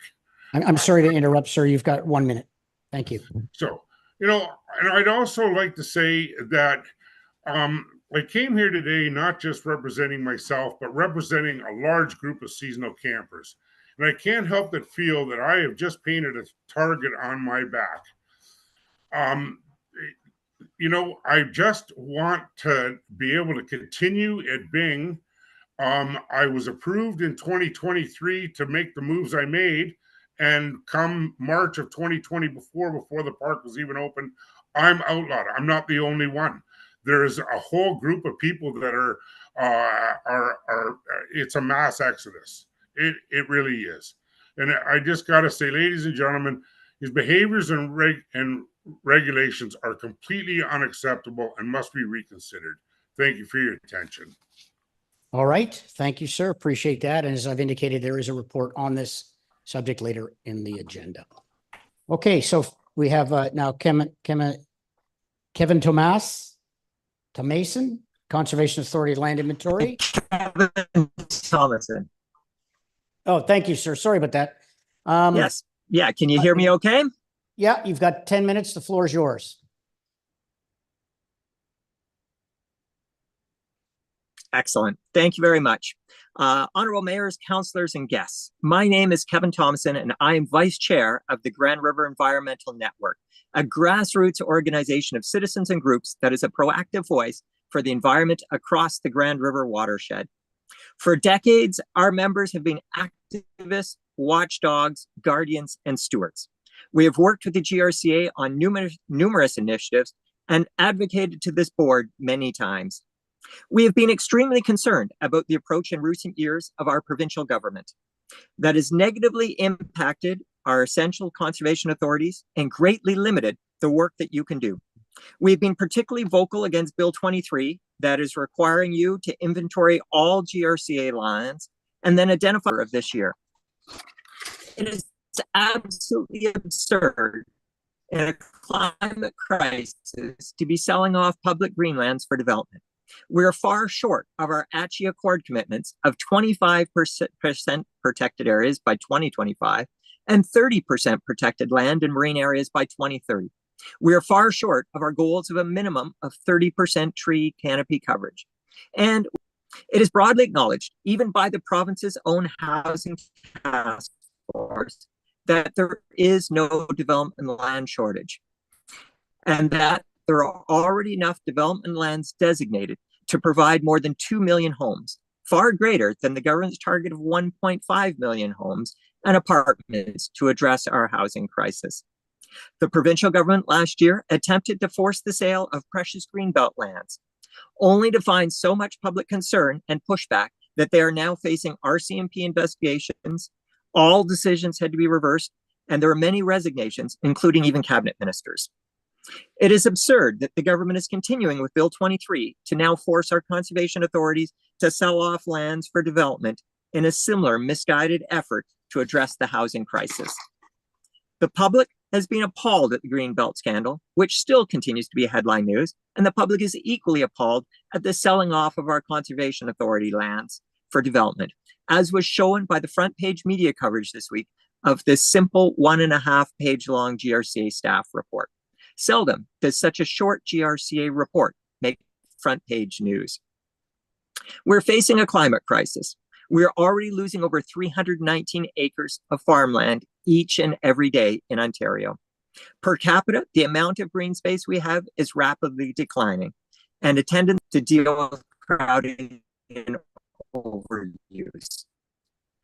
It is absurd that our government is demanding that you sell off Conservation Authority lands to be destroyed for housing when land is not an issue in our housing crisis. No amount of land sold off by the GRCA is likely to do much to address our need for affordable housing, sustainable, walkable communities, the missing middle, accessory units, and so many of the needed things that will actually address and help solve our housing challenges. It is fantastic to see GRCA Vice Chair Sue Foxton issue assurances the other day that there will be public involvement and engagement prior to any land disposition. You've already seen some public concern already regarding the potential disposition of some Niska lands, which again is so troubling when there's the opportunity to use these lands creatively for the enjoyment and benefit of communities as well as the Niska watershed ecosystem. However, despite Vice Chair Foxton's assurances, we still have GRCA policies and a staff report stating that there won't be public involvement. There is no need for public engagement prior to the lands being listed for sale, and that due to confidentiality, there can't be public engagement in land sales. So we're confused and don't know what comment, directive, report, or policy to believe. However, we believe ordering you to sell off lands for development, just as we are unequivocal that the Greenbelt shouldn't be carved up and sold off for development either. Yet, the province's actions set off an entire wave of land speculation that continues to have repercussions today for any farmer trying to bid against a developer for what should be permanently protected lands, and instead is facing land values far in excess of what agriculture or conservation can justify. The permanence of the Greenbelt has been shattered, and it will take decades to restore it, to rein in the land speculation and lessen the development pressures on protected lands. You do not want to unleash similar forces on conservation housing scheme. Conservation Ontario was very clear in their comments to Schedule 2 of Bill 23 in exceptional circumstances, and that conservation lands are not for sale. That Conservation Authority lands are important green space for a rapidly growing population and provide important recreational and mental health, and that it is unlikely that many hectares will be identified for housing development. Parcels already zoned for residential use were deemed to have potential for housing development in this new GRCA land inventory. However, no matter how small or seemingly insignificant, the perception and public relations of selling off GRCA green space for development would be disastrous. We urge you not to dispose of any lands for development. Know that you have widespread public support to stand up to the province and tell them that they are misguided on this issue, or simply not dispose of any lands and instead focus on increasing, not decreasing our green space. Thank you. Thank you, sir. And there is a report on this. I don't know if there's any questions or anything. Yeah. Nope, nothing further. There will be a report Excellent. coming on Thank this you. just as we move forward. Thank you very much, sir. All right, moving along, I'm getting down to a correspondence and then we'll thank you. Thank you, sir. Take 2 minutes and then we will get at it. So I have a motion here. Oh, you know what? I got ahead of myself. See, I'm just trying to save you some time. Okay, so Marco Longo on the same issue, land inventories. Welcome, sir. 10 minutes, floor is yours. Thank you, Chair. Last but not least this morning. Oh, we're actually afternoon. Good morning, members of the board of the Grand River Conservation Authority. My name is Mike Marcolongo, and I'm an associate director with a non-for-profit organization, Environmental Defense. Environmental Defense is a leading Canadian environmental advocacy organization that works with government, industry, and individuals to defend clean water, a safe climate, and healthy communities. For over 40 years, Environmental Defense has worked at the municipal, provincial, and federal level to safeguard our fresh water, create livable communities, decrease Canadians' exposure to toxic chemicals, end plastic pollution, tackle climate change, and build a clean economy. I'm here today to speak to you to item GM-06-24-57, Conservation Authority Land Inventory. I'd like to start by taking us back 25 years ago. Most of us were here 25 years ago, except maybe for Councillor Chu, who I'm not sure he was born at that time. But it was an important era for conservation authorities in Ontario who were struggling with financial challenges and whose very existence was also being questioned by the provincial government of the day, the Mike Harris government. Now, I'm taking you back down memory lane because being here today has given me a little bit of a deja vu episode. Allow me to elaborate. During that era, conservation authorities' budgets had been slashed, and many were looking to sell off assets or privatize portions of their lands. One of the proposals being contemplated was to build golf courses on conservation authority lands across Ontario. Who remembers the EnviroGolf controversy? Anybody here? According to a newspaper article at the time, a company called EnviroGolf is seeking to create an environmentally friendly golf course on a parcel of land owned by the GRCA Region Conservation Authority. And I'm quoting, "It wants to form a partnership with the GRCA as a means of generating revenue for both parties.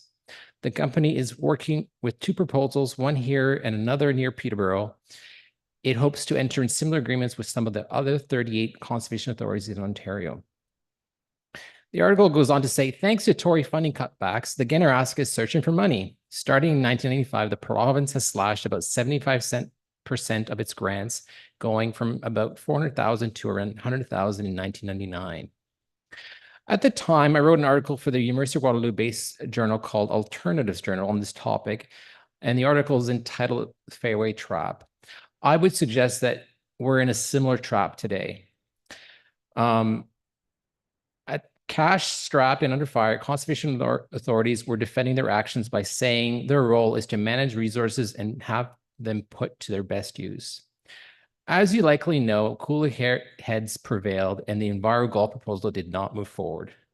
Now, 25 years later, CAs are being offered false solutions to make up for budget shortfalls and the gutting of your mandates under the guise of solving the housing crisis. This is a policy direction that unfairly has fallen to you, but certainly deserves public debate. So let's set the context for the land inventory, which I would argue is in fact a misnomer and should be called a land inventory for the disposition of property. First, I would suggest that GRCA is in no position to dispose of lands in the context of its overall land holdings. Yes, at first glance, the GRCA land holdings sound impressive. A conservation authority with 19,900 hectares or 49,000 acres under your stewardship. Yet the watershed that is being looked after here is 6,800 square kilometers or 1.6 million acres. The GRCA mission, as you know, is we will work with local communities to reduce flood damage, provide access to outdoor space, share information about the natural environment, and make the watershed more resilient to climate change. Yet the GRCA only owns 2.9% of the entire watershed. Let me emphasize that. With less than 3% of the entire land holdings in the Grand River watershed, you have a mission to control and reduce flood damage, provide access to outdoor space and recreational opportunities for over 1 million people that live in this watershed, share information about the natural environment, and make the watershed more resilient to climate change, all on less than 3% of the land mass of this watershed. By inventorying lands for land disposition, you're heading in the wrong direction. Yes, I know what you're thinking, but conservation authorities are merely creatures of the province, and through OREG 686/21, we have been forced to undertake a land inventory and examine opportunities for disposition of lands. I don't disagree that you've been placed between a rock and a hard place. In November 2022, Conservation Ontario, which serves as the umbrella organizations to Ontario CAs, made a very relevant submission to the Ontario Legislative Committee that at the time was gathering public input to Bill 23. Conservation Ontario's submission was entitled "A Watershed Moment: The True Cost of Rolling Back Decades of Environmental Protection in Ontario." In that submission to the provincial government, Conservation Ontario strongly recommended a cautionary approach to the land inventorying and disposition process. And I quote, "Careful consideration is required when identifying CA lands to support housing development. Conservation Authority lands protect against flooding and erosion, contribute to public well-being, as well as important sources of drinking water and biodiversity." And the list goes on. There's one paragraph I'd like to underline for you today from the Conservation Ontario submission to the Ontario government. Quote, "Regardless of the source of funding for the lands, clear policies are needed to protect these locally significant conservation lands, and land use should only be considered for housing in exceptional circumstances," unquote. Again, land use should only be considered for housing in exceptional circumstances. Yet the staff report before you today does not speak to the criteria or offer much transparency on how the 7+2 parcels were deemed to have, quote unquote, have potential for housing development. All we know from the staff report is that GRCA staff adopted the standard Conservation Ontario template and, quote, incorporated additional information specific to GRCA properties, unquote. This leaves us with so many questions. One, was the land bequeathed or donated for conservation purposes, regardless of their current residential zoning? Are these 7+2 parcels being considered for housing only as exceptional circumstances? Is the disposition of land, well, we know that disposition of land will be controversial, and if it does proceed, is an important strategic decision. Has the GRCA Board of Directors been engaged in the criterion process? Finally, as others have noted, staff are suggesting in the report that, quote, "There is no regulatory requirement for the land inventory to undergo public consultation or be made publicly," unquote. So the motion before you is basically a bit of a rubber stamping. And it speaks to, let staff proceed with the regular updates of the land inventory in terms of the acquisition, disposition, leases, licenses, and other land transactions that will occur. And it speaks to approving this regulatory deliverable. Unfortunately, it doesn't speak to important concerns around transparency. I'm here to urge you to provide direction to staff to include 2 additional elements to today's Conservation Authority land inventory recommendation. One, that the standard template, additional consideration, and criteria for the land disposition be publicly shared and discussed before properties are identified for disposition. And 2, that a public consultation process be established and approved by the board for the inventory process and disposition for any parcel deemed to have potential for housing. Finally, I'd like to finish my remarks by speaking to the larger context. We are seeing the dismantling of environmental regulations in Ontario. We've seen a significant disregard for the environment, as Kevin Tomlinson just spoke to the Greenbelt grab. We're seeing the declassification of wetlands, the erosion of good planning, and the diminishment of the role of CAs in Ontario. Now is not the time to acquiesce to a government that is undermining the very institutions that you as directors bring good governance to, conservation authorities. As elected leaders, You pushed back on other Bill 23 provisions and you won. You pushed back on the development charges exemptions that led to significant property tax. I'm sorry to interrupt. We're down to 1 minute, just so you know. Yep, I'm almost done here. Thank you. You pushed back on the development charge exemption that led to significant property tax hikes for residents in your municipality. You're well aware of the development charges changes phase-in period, which was recently reversed. You push back on the definition of an unrealistic market-based definition of quote unquote affordable housing in Bill 23 and you won.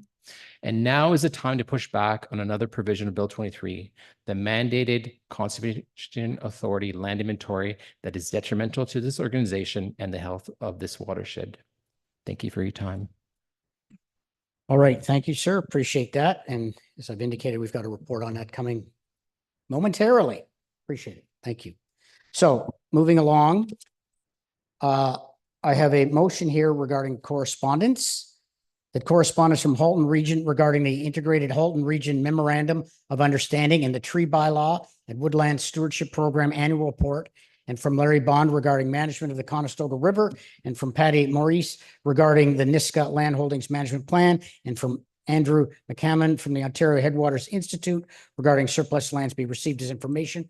The mover for that, please. Moved by Jerry, second by Sean. Comments, questions?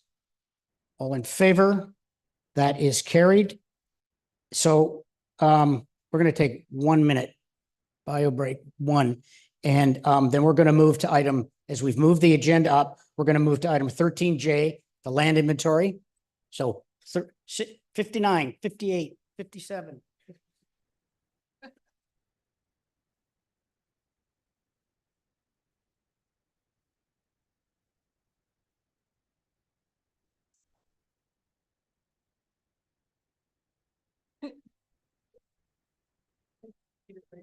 Yeah.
Twelve, 11, 10.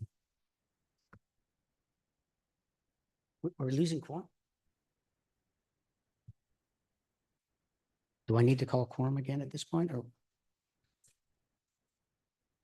do I need to call quorum again at this point? Well, Kevin's not.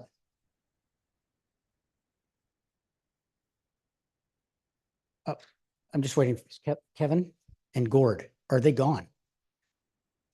And Mike. Okay.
All right. Okay, so we're moving on to item 13J as we amended the agenda, and I will turn the floor over to you. Thank you. Through you, Mr. Chair. Hello, everybody. My name is Megan, and I'm the Land Management Analyst here at GRCA. I just want to thank you for the opportunity for allowing me to present to you. Today, I'm going to be presenting on the GRCA land inventory.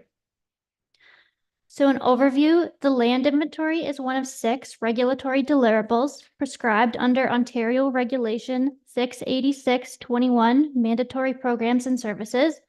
All conservation authorities in Ontario must complete one.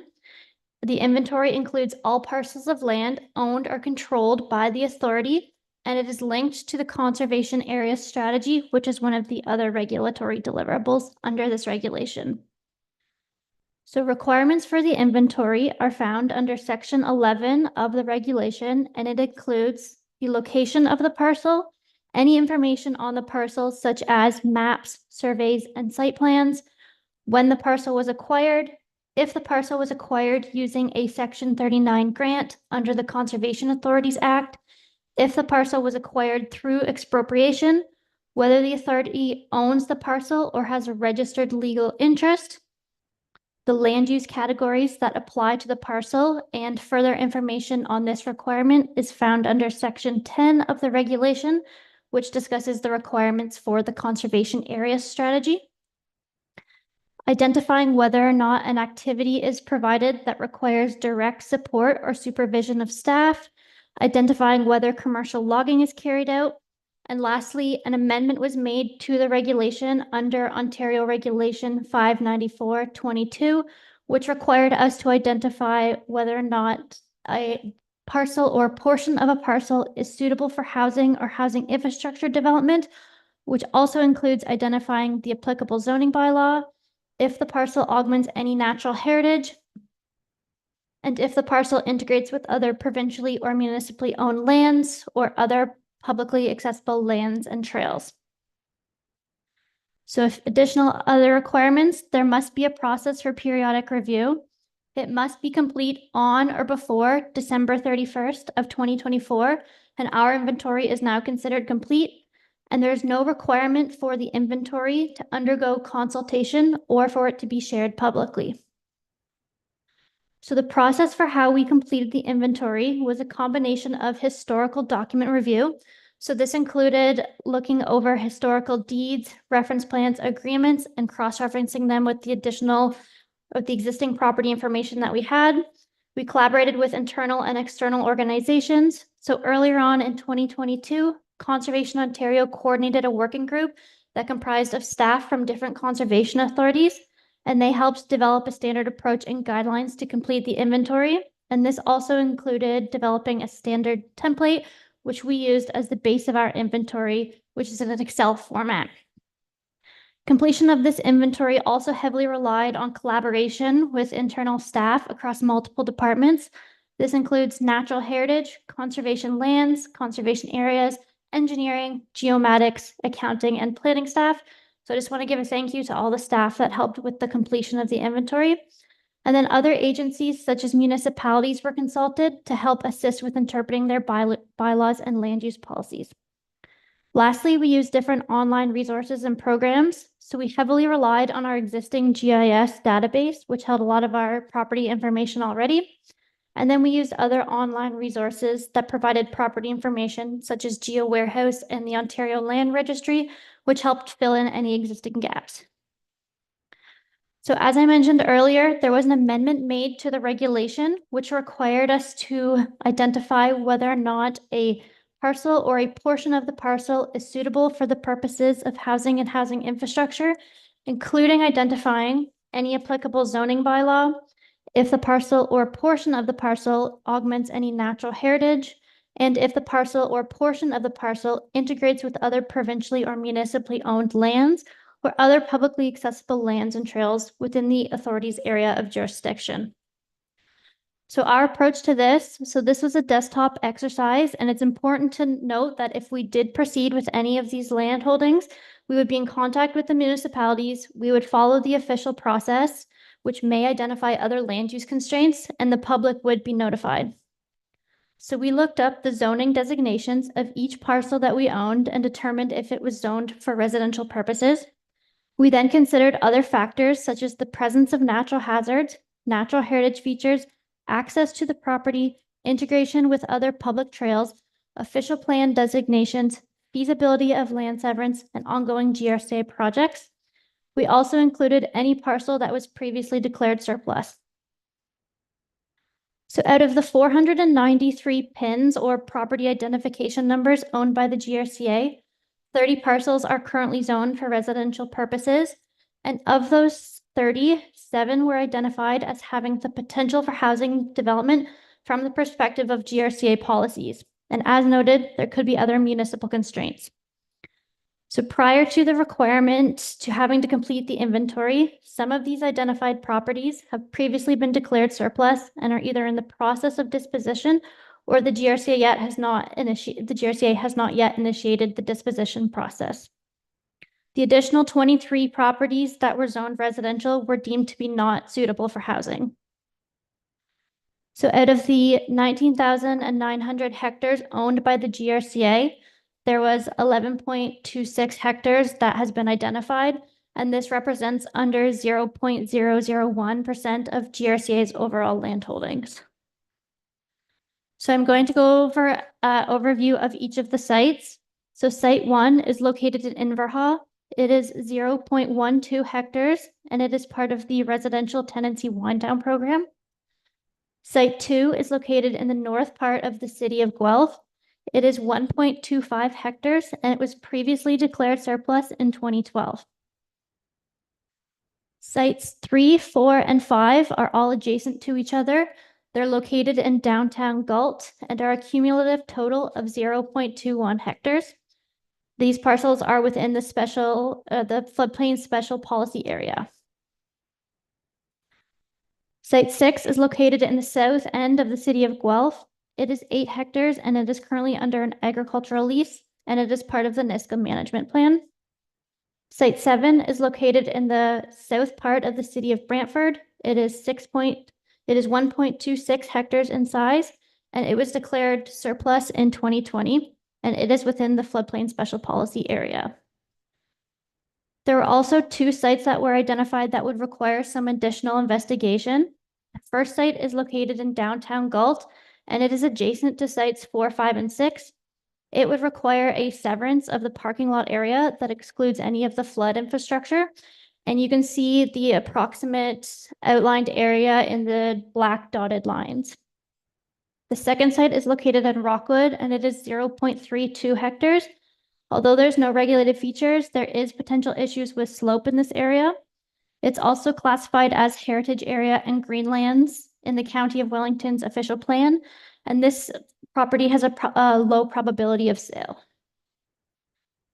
So updates to the inventory. So the inventory is considered a dynamic and living document, and information will be updated as soon as it becomes available.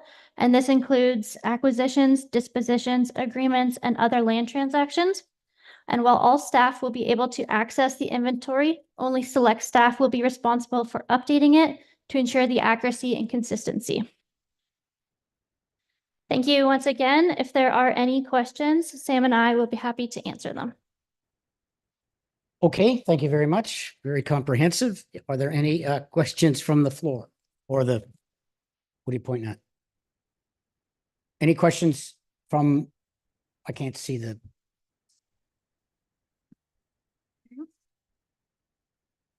Oh, I don't know. Do you have a question, Ken? Okay, go ahead. Through you, Mr. Chair. Can you share with me where the first location is in Guelph that you showed?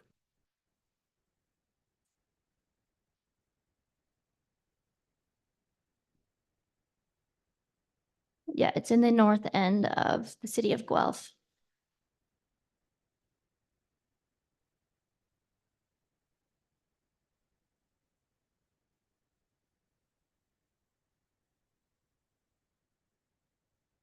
Sorry, go ahead, David. Sure. Just quickly, we have a process in place now when we declare land surplus and how we dispose of them. At what part does the public is able to engage, or do we have public consultation? Through you, Mr. Chair. So some of the amendments that were made to the Conservation Authorities Act that came into effect last year prescribed that through the disposition process, we have to post on the website a public notice for 45 days of the land that we're intending to dispose of. So through that process, the public can submit comments to staff, to the GRCA regarding the disposition. In May 2023, we did bring forward a revised process that staff are using in terms of disposition. So in that process, we actually took it a step further than what was legislated, in that once the comments are submitted, the 45 days close, staff will come back to the board to identify the comments that were submitted for the disposition and how they have been addressed, or if they can be addressed, so that that is taken into consideration if the board approves the disposition. And I appreciate the answer, just in light of one of the delegations that talk about that. So thank you. Anything further from the board? Okay, well, thank you. Thank you again. I'm going to read the motion and we'll go from there. I have a motion, whereas Ontario Regulation 68621 mandatory programs and services requires all conservation authorities to develop a land inventory for every parcel of land owned and controlled by the authority, and that the Grand River Conservation Authority is required to regularly update the land inventory as acquisitions, dispositions, leases, licenses, and other land transactions occur. Therefore, be it resolved that the Grand River Conservation Authority approve the regulatory deliverable land inventory, and subsequent amendments will be identified in future reports. Mover, please. Bruce, and seconder is John. Any further comments or questions?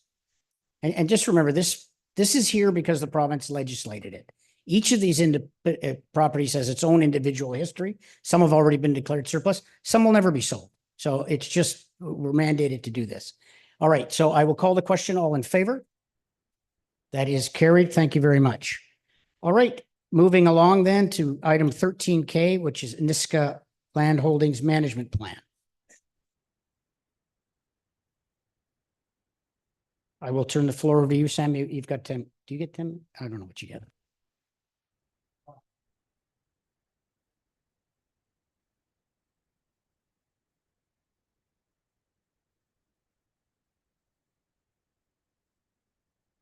Sorry, there's a lot of presentations up here. Make sure I grab the right one. Yep. Okay.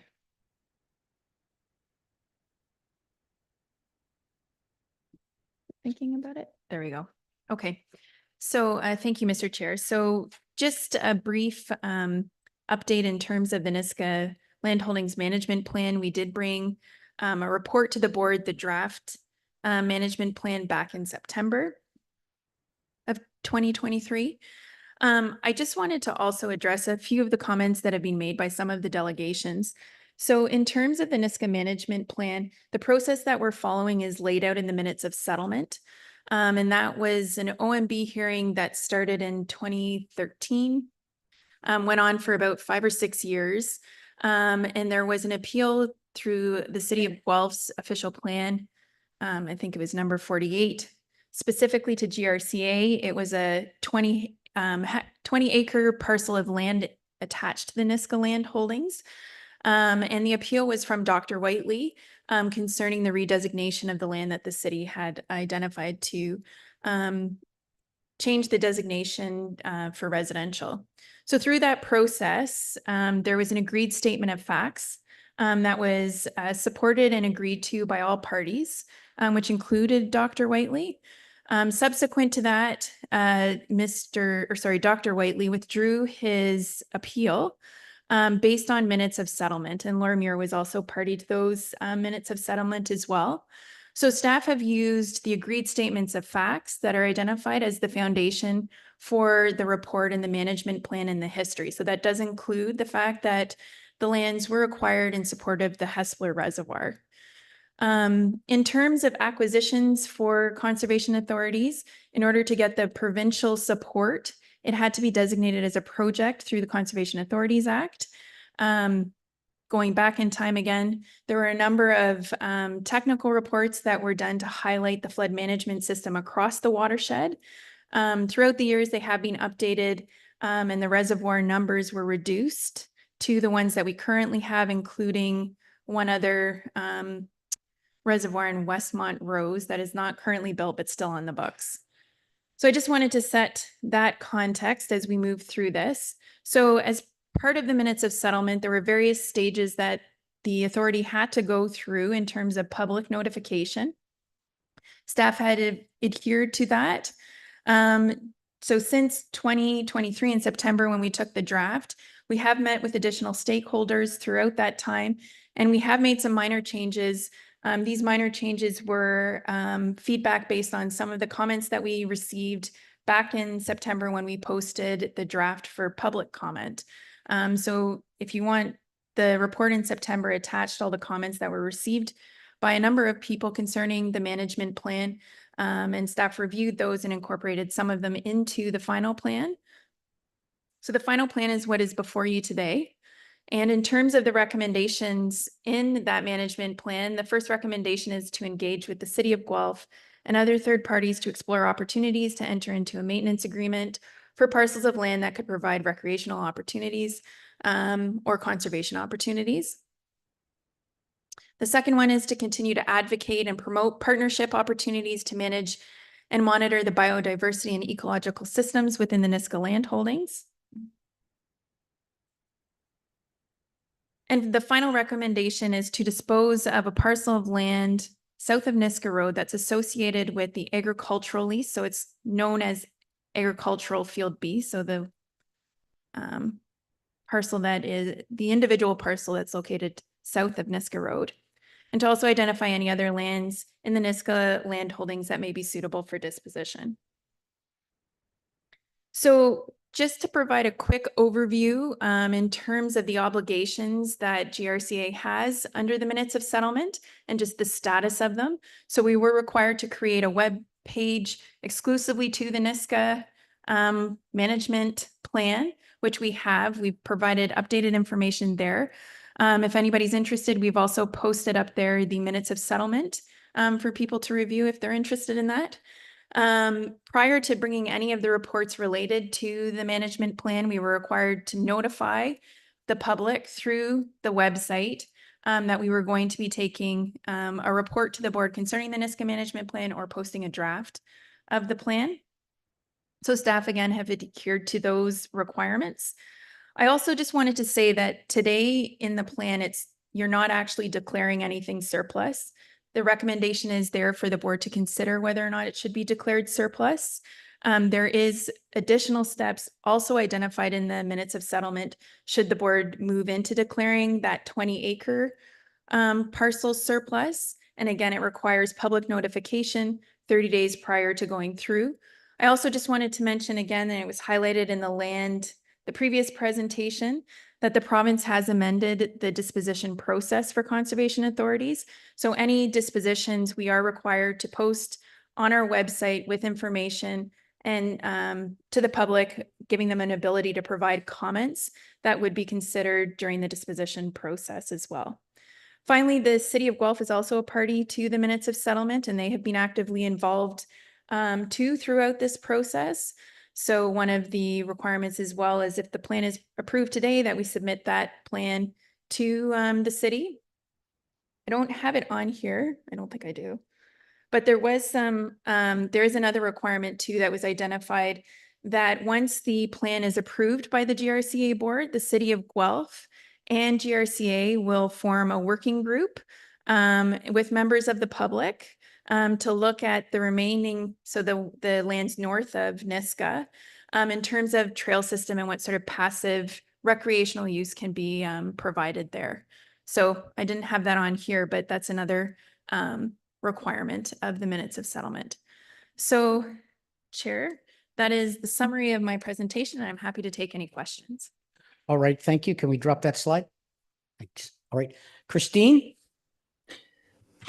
Through you, Mr. Chair, I just wanted to ask, because this has been brought up by a number of people, And so since the Guelph residents contributed approximately 40% to the purchase of the Niska lands, if the management plan were approved and if down the road the agricultural field B, which is south of Niska, were to be sold, what compensation or benefits would there be to the city or even part of Wellington County?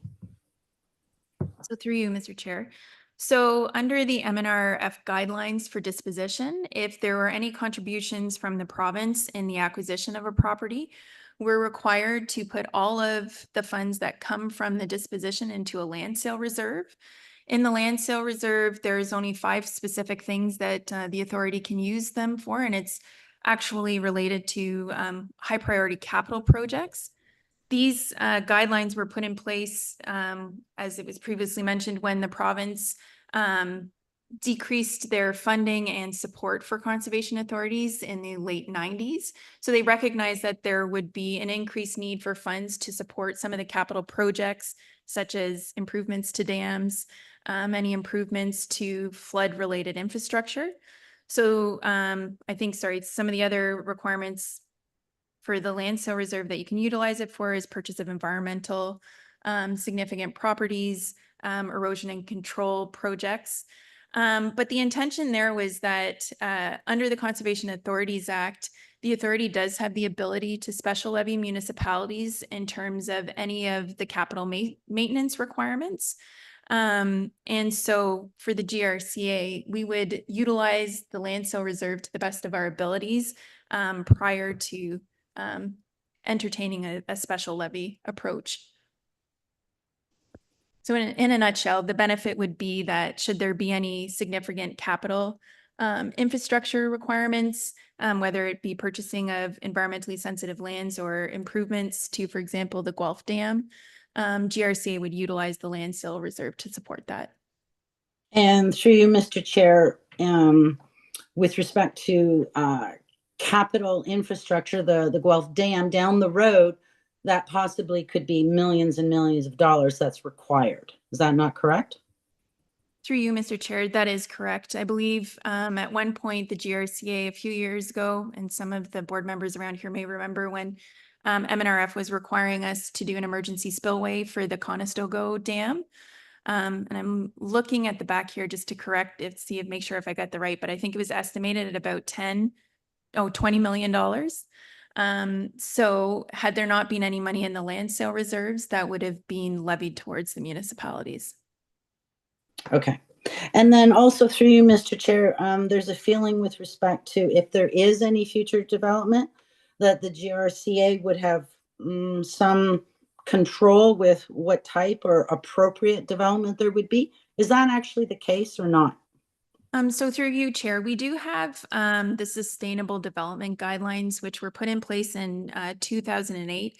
They're more focused on LEED certified development, and which was sort of the hot topic at the time. That being said, there's no way that we can enforce those requirements outside then highly recommending that developers who potentially are submitting bids on the property can take them into consideration.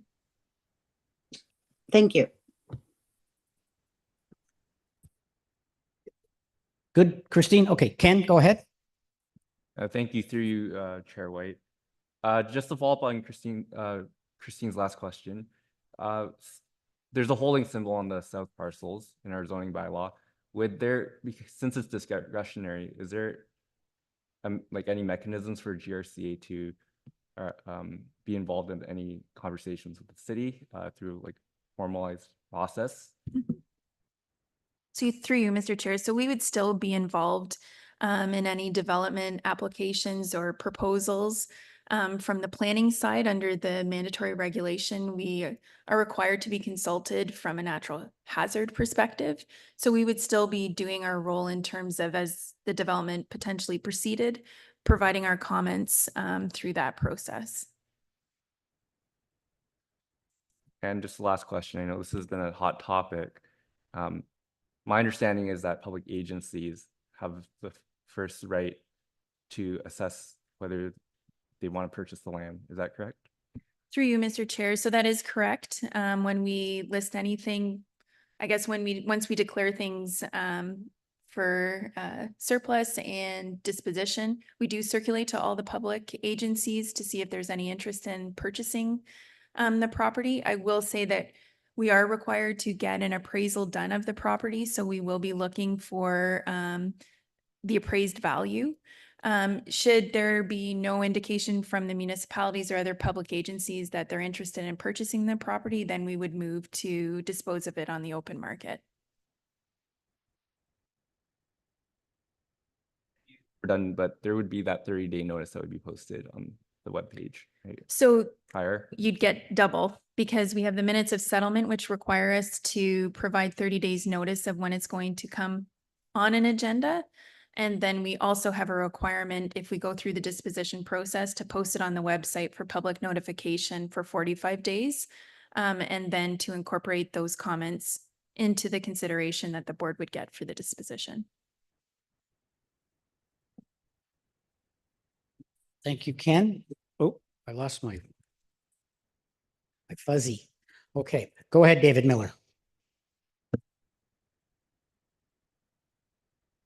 Okay, just and again briefly, we had quite a few presenters on this and a lot of emails, and I just want to point out, it should be pointed out, Mr. Chair, the argument that it wasn't originally purchased for reservoirs, purchased as a buffer to keep natural the houses away from the natural habitat, and that's not what staff have told us. It was purchased for a reservoir.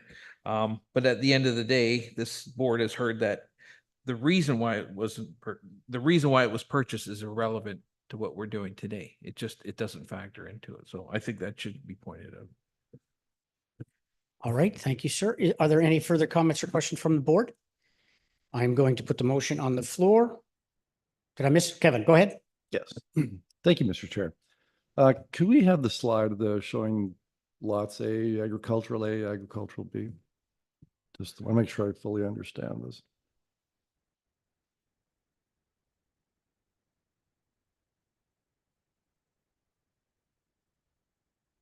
Sorry, just give me 2 seconds to share it with Zoom.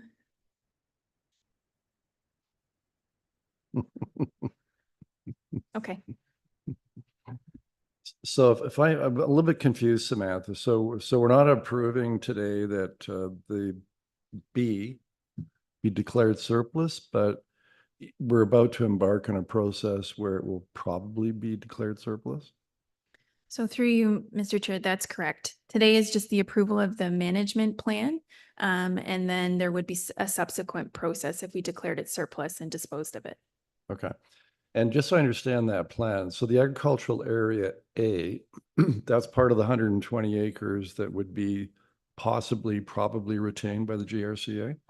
Yeah, so it's basically all of the lands outside of agricultural field B.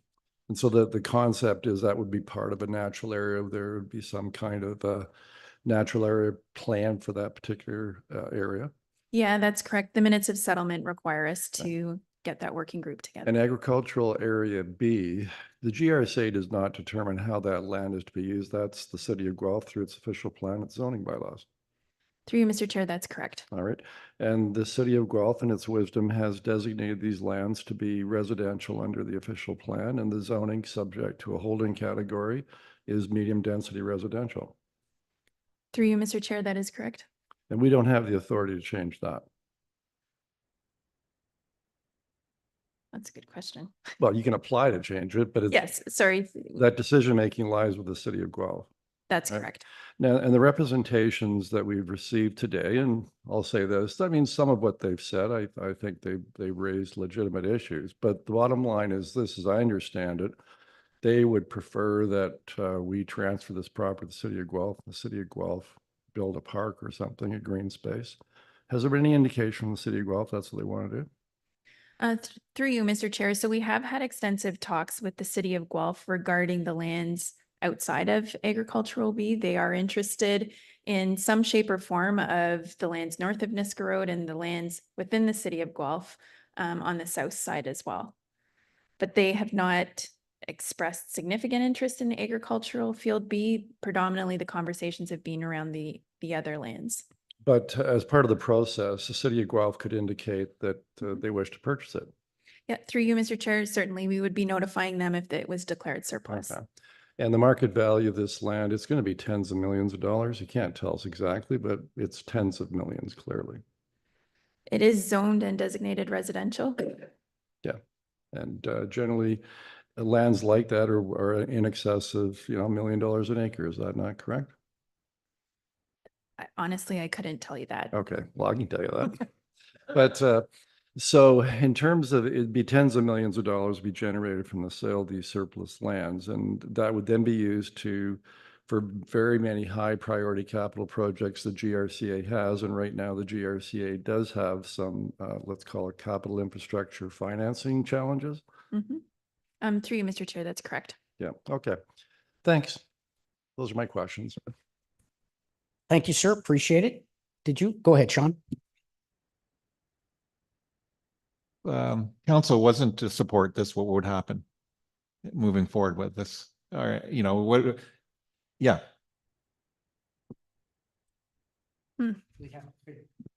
I mean, we'd have to find out why and then go back to the drawing board. I mean, it's a hypothetical question, but if that happens, then we'll deal with that when that occurs. If that occurs. Sure. I'm going to put the motion on the floor. Sorry, just let me read it out here. That the Grand River Conservation Authority approve the Nisga'a Land Holdings Management Plan, moved by John, seconded by Brian. Further comment or questions? All in favor? That is carried. Thank you. Okay, moving back to going back through my maze here. We are back now to item 13A. So 13A, I'll put the motion on the floor and we'll see where we are. That report number GM 06-2460 cash and investment status May 2024 be received as information. Moved by John, seconded by, I'm looking remotely. Guy, any comments or questions? All in favor? Carried. Thank you. Financial summary, motion that the financial summary for the period ending May 31, 2024 be approved. Moved by Christine, seconded by David. Comments, questions? All in favor? Carried. Thank you. Foundation member appointments. Motion that Rick Osterveld be appointed to the Grand River Conservation Foundation for a term of 3 years, and that Ankrit Gupta and Carolyn Weatherston be reappointed to the Grand River Conservation Foundation for a term of 3 years. Moved by Sean, seconded by Carrie. Comments or questions? All in favor? Carried. Thank you. Guidance on bylaw exception request for chair and vice chairs. That report number GM 06-2453. Guidance on bylaw and exception request for chair and vice chairmans be received for information. Can I have a mover for that? Moved by John, seconded by Bruce. Comments, questions? All in favor? Carried. Thank you. Request for proposals. That the Grand River Conservation Authority accept the proposal from J.L. Richards to carry out planning consulting services up to the amount of $150,000, excluding HST. Moved by Kevin. Thank you. Seconded by Gord. Comments, questions? All in favor? Carried. Thank you.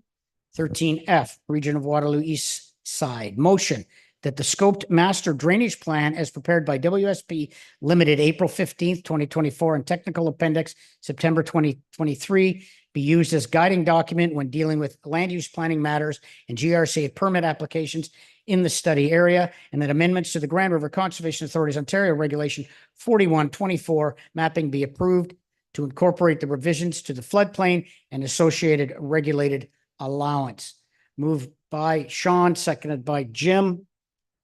All in comments, questions? All in favor? Carried. Thank you. Integrated Halton Planning. Motion that report number GM 06-2455 Integrated Halton Planning Memorandum of Understanding be received for information. I missed you last time, Gino. I'll get you this time if you like. There's Gino and John. Comments, questions? All in favor? Carried. Thank you. Provincial offenses officers, that the Grand River Conservation Authority appoint Andrew Bell and Dalton Kipp as Provincial Offenses Act officers to enforce Section 30.1 of the Conservation Authorities Act. Moved by Gord, seconded by Brian. Comments, questions? All in favor? Carried. Thank you. We're not, oh, bing, here we go. 13I. Thought that was when we moved around. All right. So do we have somebody? I'll put the motion on the floor. The report is there for you. That report number GM 06-2459, Bing Island Conservation Area Seasonal Camping Program Update be received as information. A mover for that. It's moved by Mike, seconded by Brian. Rob, questions?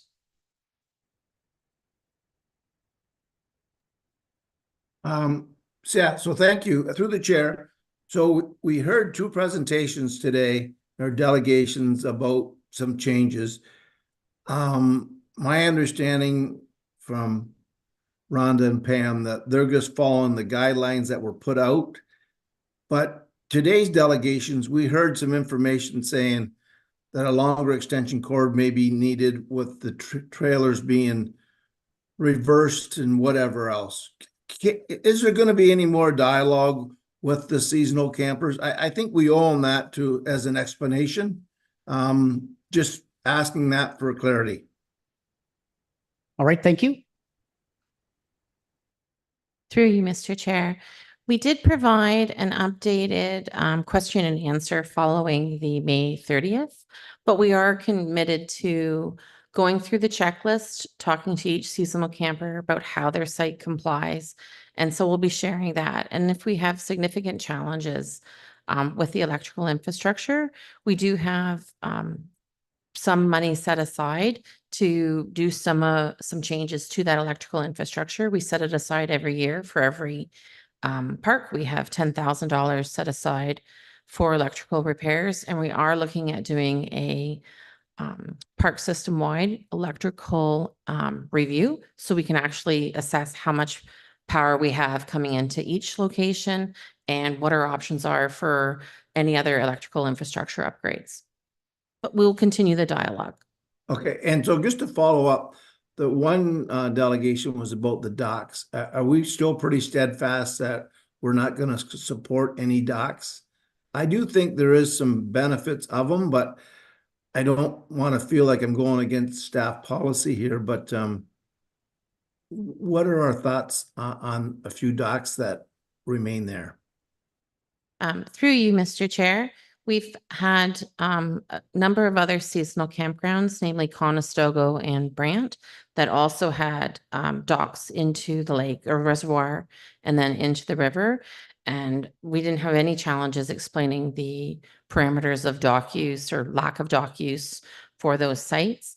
The challenge at going into the river like that, our sites are camping sites. That's what we're in the business of. These extensions to that camping site have been put on. We don't have any financial fee attached to having a dock inside the water. So what we look at is we're a campsite program. We're a seasonal campsite program. We're not a campsite and a boat slip, which is what the docks have turned into. So it's really changed the priorities of what the function of the conservation area seasonal camping program is. So it's outside of that. So we've been looking to align it at each conservation area.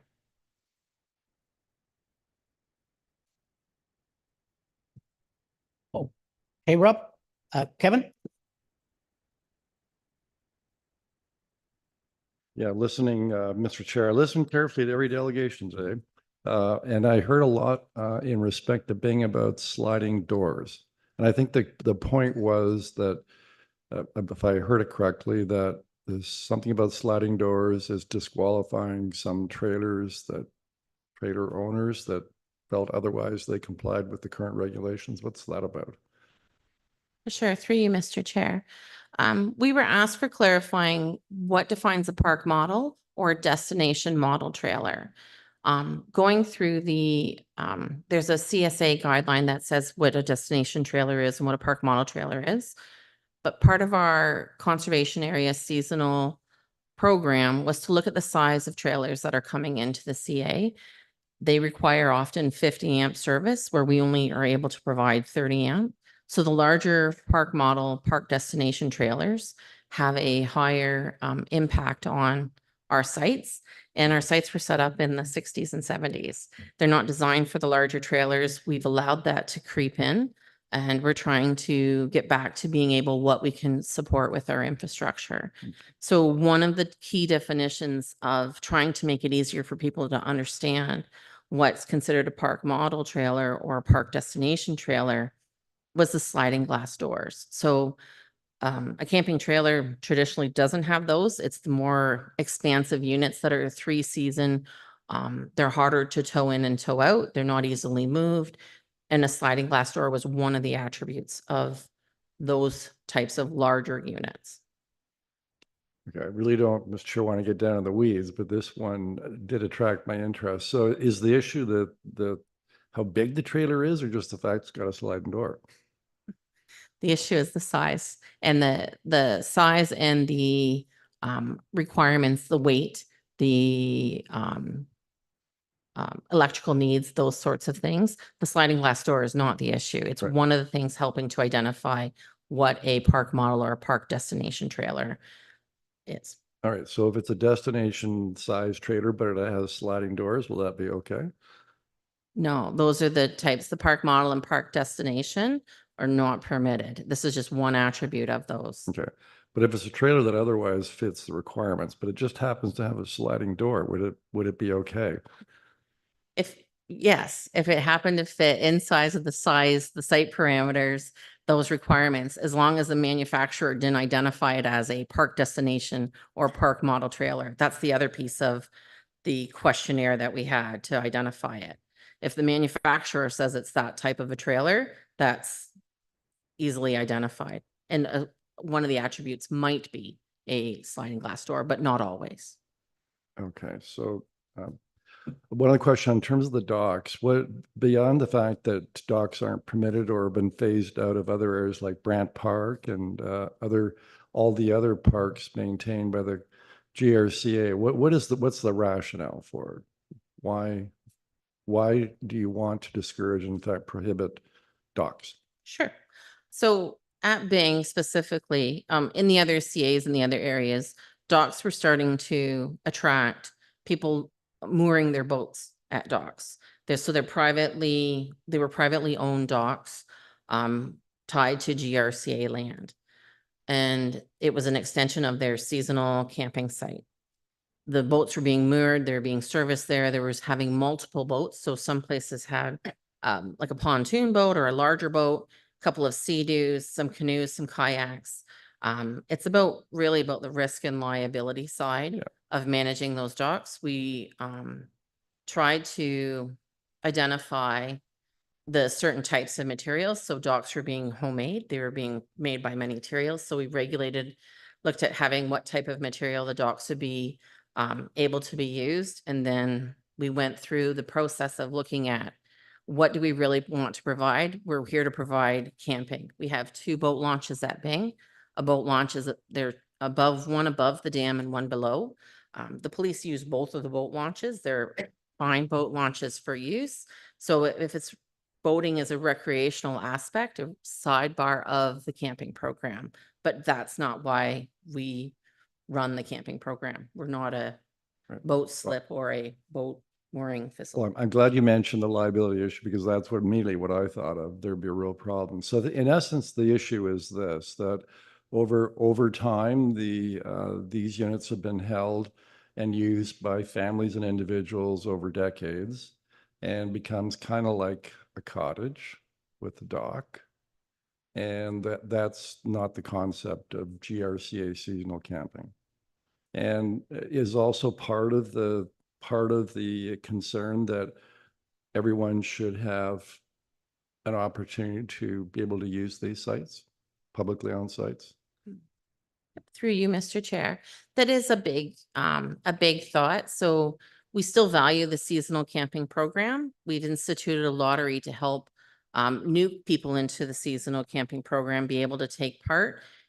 it's not to be an entrenched or a generational type thing. If you no longer want to have your site, it doesn't automatically go to a family member. The site goes back into the lottery system to be made open for everyone to be able to take part.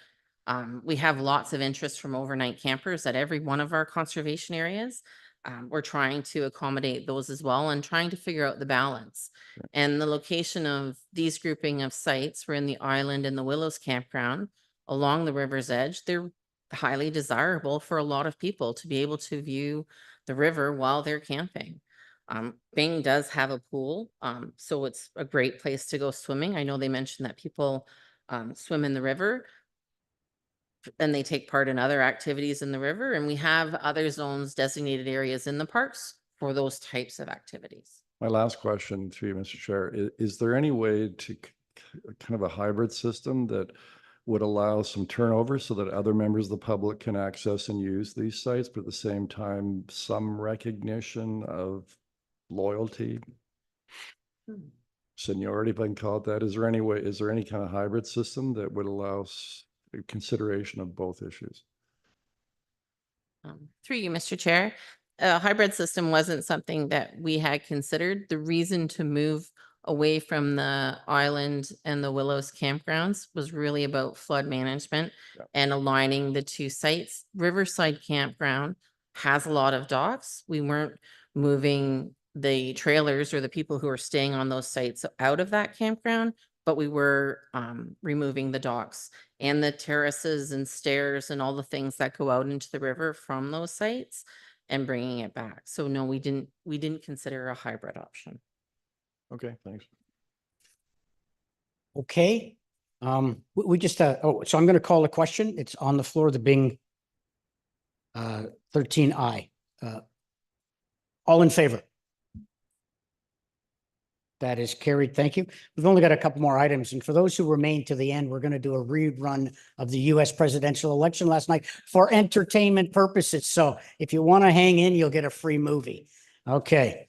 Now I'm moving right down to 13 LML because we've covered those items as well. The motion is, this is the Water Quality Grand River Watershed Update. There is a presentation, just what you're looking for.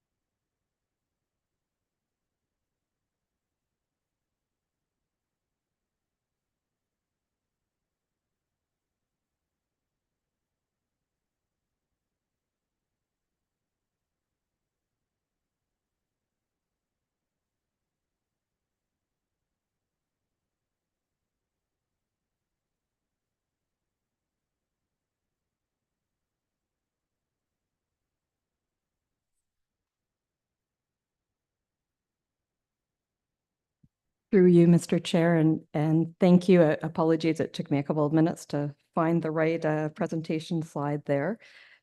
This presentation and report is in part due to response to some of the issues raised at previous board meetings when the board has been sitting as a drinking water source protection authority. So I'm going to talk a little bit about the water quality in the Grand River. The pressures on water quality in the Grand River mainly stem from the fact that we have this growing population, expected to about double over the next 50 years in the heart of one of the most productive agricultural regions in the province.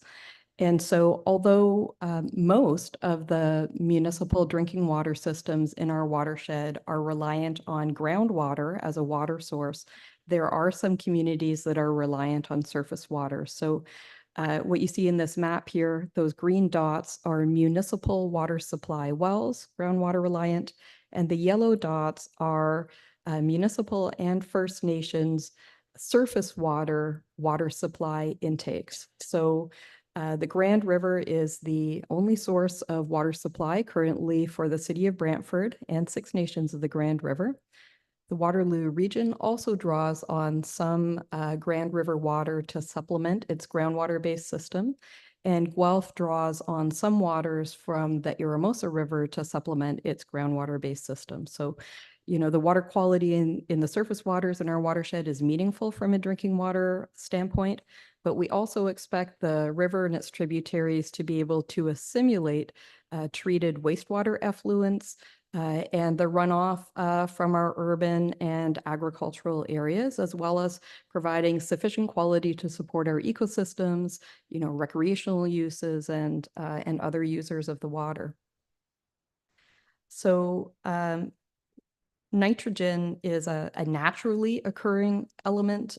It's a nutrient. It's essential for the growth of plants and animals. And I'm going to talk about nitrate, which is a form of nitrogen that you see dissolved in water. So it has been observed for decades that nitrates can be elevated in the Grand River. And there are a number of different sources, so where that nitrates could be coming from. Some of them are point sources, right? So if you imagine a big facility like a wastewater treatment plant or a large enough facility that you would have a defined outlet for those materials. But many of the sources are also non-point sources, and you can think of that as more of the landscape. So you have a landscape of urban areas producing stormwater and rural areas producing runoff from agricultural fields. So where you have materials being applied to fields or residential properties that include nutrients like manure or fertilizers, where there is more material being applied than can be used by the plants at that time, then there will be excess nutrients. And in the case of nitrate, it eventually finds its way into surface waters. I will say that the relative proportion of where the nitrates are coming from, whether they're point or non-point sources, are going to vary with flow conditions in the river, with season. But by and large, we see most of the nitrates are coming from non-point sources rather than point sources. So where specifically are some of the higher sources of nutrients? So nutrients broadly, including nitrates. So this is some technical work we did in 2019 that we're working on updating now.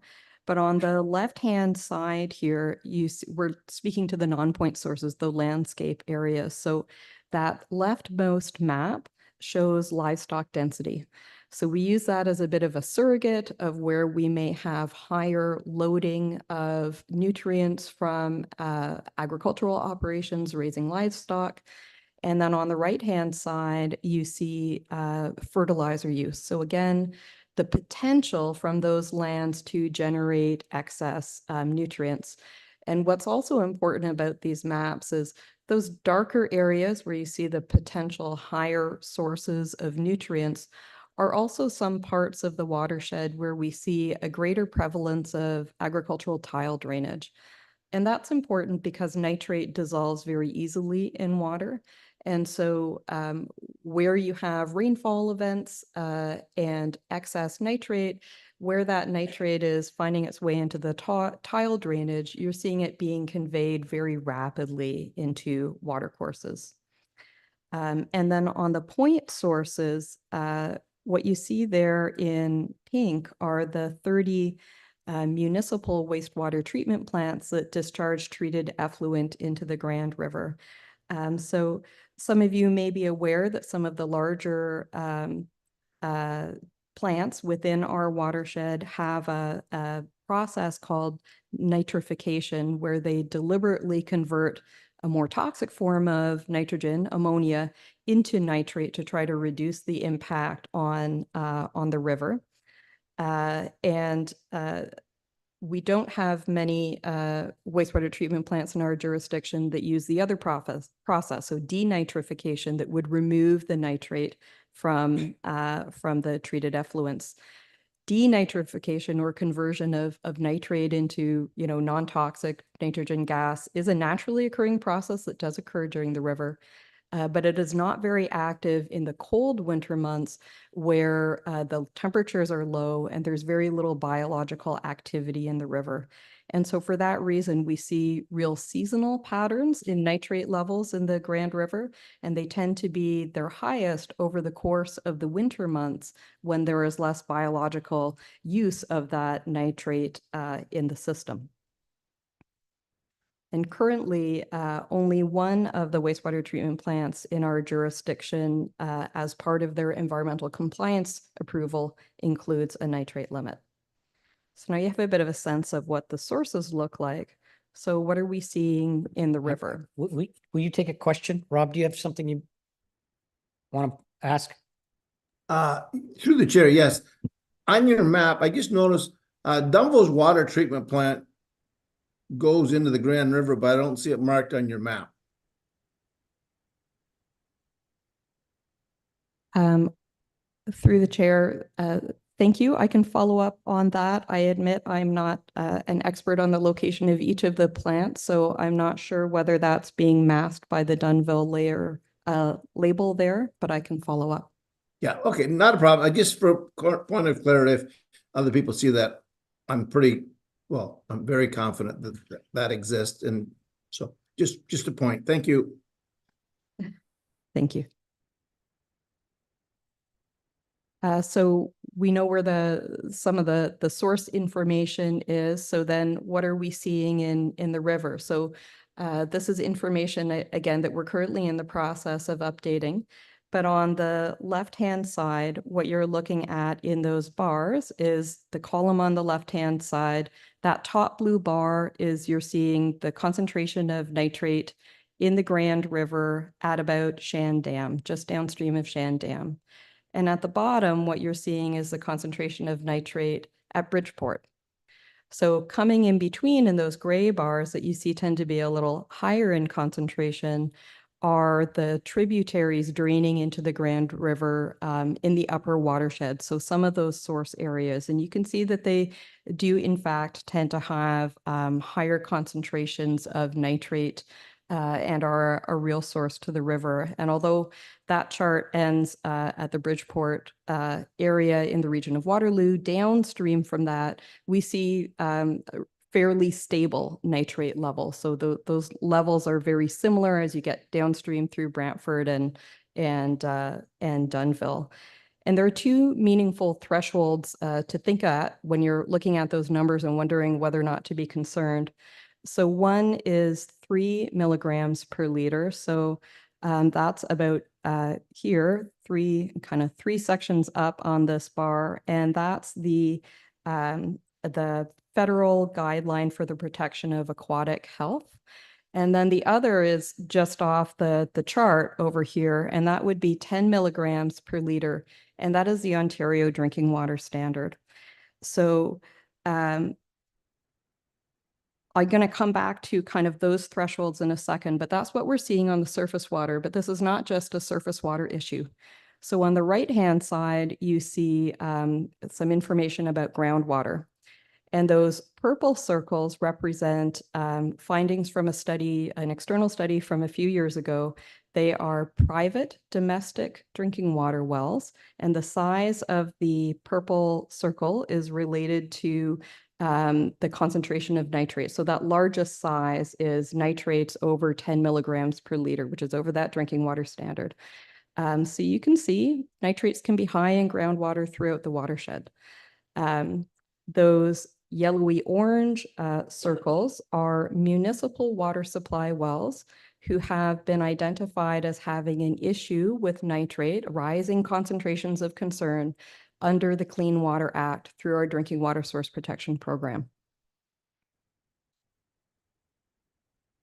So part of why I'm talking to you about this today is, although I said that we've been aware of these higher levels for some decades now, because of those higher levels, we recognize that there were some gaps in information.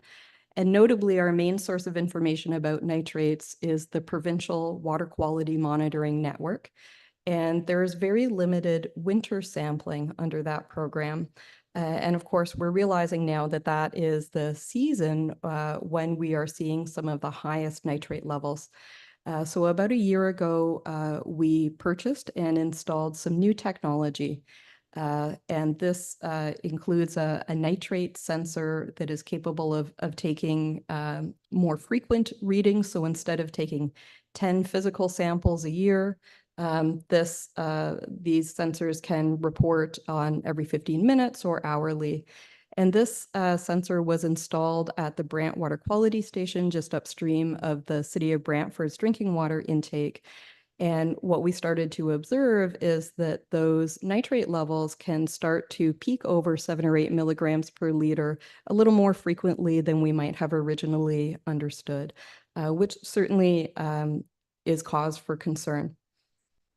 So I will say that we did see similar trends when we experimented with a similar piece of monitoring equipment at Bridgeport back in 2016 and 17. So in looking at this event here, so what you're seeing here is concentration along the left-hand axis of nitrate. That red line is the drinking water standard. And on the bottom is what you're seeing is dates from this past winter, from the fall through to recently. And so when we take a look at an example of when we have a peak event of nitrates like that one in green, we're able to assess concentration and the amount of water in the river to determine loading. And since we know how much nitrates the wastewater treatment plants are discharging, we're able to get a sense of when you take that away, what's left, that non-point source contribution.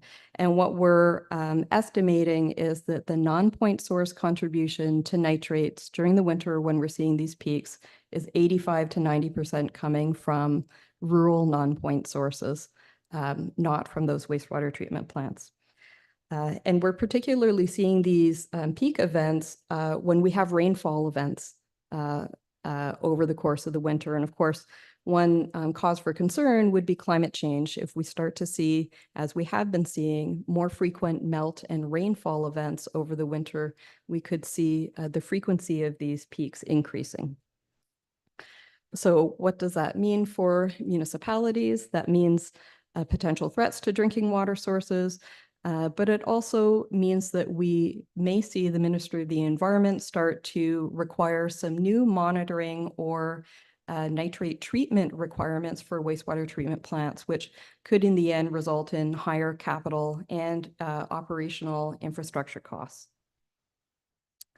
What can we do about it? Because nitrate dissolves in water, it's not so easy to get back out of the water. So we call that a conservative parameter, and it's quite difficult to treat. So really the most effective way to go forward is to control at the source and use less of these nutrient-containing materials. So unfortunately, there is no single agency or single source solution because of that non-point source issue. So it will take the combined efforts of organizations at all levels to address this and a lot of collaboration. And I'll come back to this, but we have the mechanism for that collaboration through the Grand River Water Management Plan. There are also some tools under the Clean Water Act and the Drinking Water Source Protection Program, which I'll touch on just briefly. So the current assessment report, and that's the report under the source water program that describes the science and conditions. And it notes that there are high winter levels of nitrates in the Grand River. And it identifies issues at municipal well fields that are known to have nitrate issues. So I showed you the orange circle map earlier. So these are some of those orange circles, and there are geographic areas, wellhead protection areas around them where special policies apply to try to protect those sensitive wells from increasing nitrate levels. So it's important to note that no nitrate issues have been identified under the Clean Water Act at any of the surface water intakes in our jurisdiction yet. And that is a potential route to explore, and staff have been meeting with the ministry and municipalities to explore the utility of that. stepping back broadly, what is GRCA's roles and responsibilities? So we are continuing to monitor, of course, and we are updating some of the technical information that I've presented to you today to confirm our assessment of sort of watershed and regional scale nitrate conditions. We do continue to implement our non-regulatory pollution prevention programs like the Rural Water Quality Program. And through our wastewater optimization program, although that program focuses on ammonia and not on nitrates, it has been a great program with those relationships with wastewater treatment plants to gather the information they already collect on nitrates to help us support characterization of the issue. I mentioned that our source water team is working on tools under the Clean Water Act. But finally, our biggest role as a conservation authority is as a facilitator of collaborative problem solving. So we have been meeting with individual municipalities that are impacted by this issue, either on the drinking water or on the wastewater side, and supporting them in their discussions with the ministry and others. And we are engaging our water managers working group in a focus session on nitrates this coming fall. So those water managers are municipal, First Nations, provincial and federal leaders across water supply, wastewater, and stormwater management. And the Grand River Water Management Plan already has point and non-point source pollution strategies, but it is time now to review those and consider what more can be done in the context of this nitrate issue. And that's a process we hope to engage the water managers in beginning this fall. And that's my presentation. Thank you, Chair. All right, thank you very much. Kevin, go ahead. Thank you, Mr. Chair. Obviously a real concern for the city of Brantford, but I think a real concern for the entire watershed because, first of all, Jen, I want to thank you very much for this report and your focus on this issue. I think you're doing a great job. But when you get beyond the 3 milligrams on average in the river, if that happens quite frequently, what's the impact on the river fauna and flora and insect life and fish life? What happens in the river? Through you, Mr. Chair, I think this is not my area of expertise in terms of the toxicology of nitrate, but my understanding is there would be potentially impacts on growth and reproductive success of some of the life in the river. And are you seeing more algae? Do you see more algae blooms and that sort of thing in the river with high nitrate levels? My understanding, and I'm looking at some of our water quality staff in the back, but my understanding is that algae is driven more by phosphorus than nitrate. Yeah.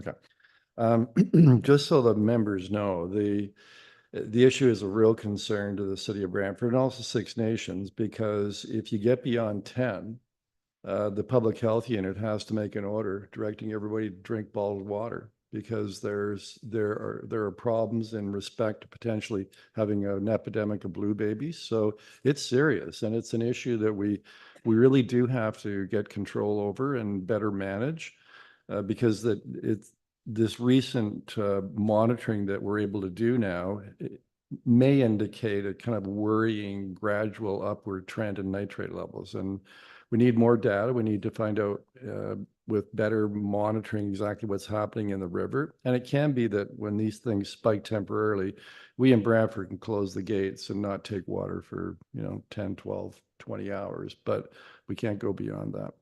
So it is a very serious issue at the city of Brantford. We're going to be advocating to the Minister of Environment. We're going to make it an issue at AMO. We're going to be doing a lot of lobbying, but I want you to be aware of that because it impacts the whole watershed.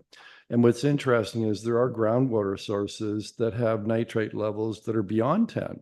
And that's got to be a huge issue. And the research I've seen says that even when you control nitrate levels and have better management of both point and non-point, what's in the groundwater can take 5 to 25 years to flush out. So it's a longer term issue. And what I also found fascinating is that phosphorus is sticky, so you can deal with it through like buffering on tributaries, the green type of buffering, but nitrates dissolves in water like salt. And so the buffering, trees, vegetation, natural vegetation, that doesn't screen out the nitrates.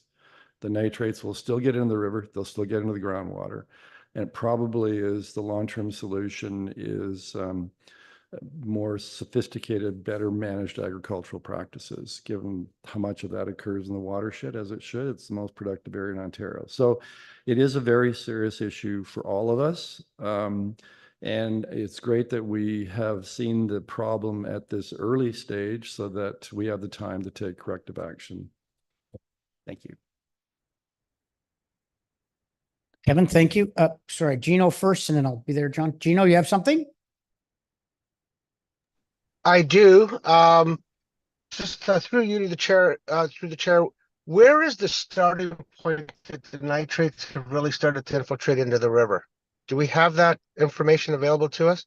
My understanding is that it formed way up in the Waterloo area. Is that correct? Through the chair, I think I understood the question was where the nitrates are coming into the Grand River. Is that correct? Yes. So the Grand River, I guess the short answer is the nitrates are coming from everywhere. In the upper watershed, some of the nitrates will be coming through the smaller tributaries and watercourses that are draining the lands. Some will be coming through the agricultural tile drainage system, that shallow groundwater into the watercourses.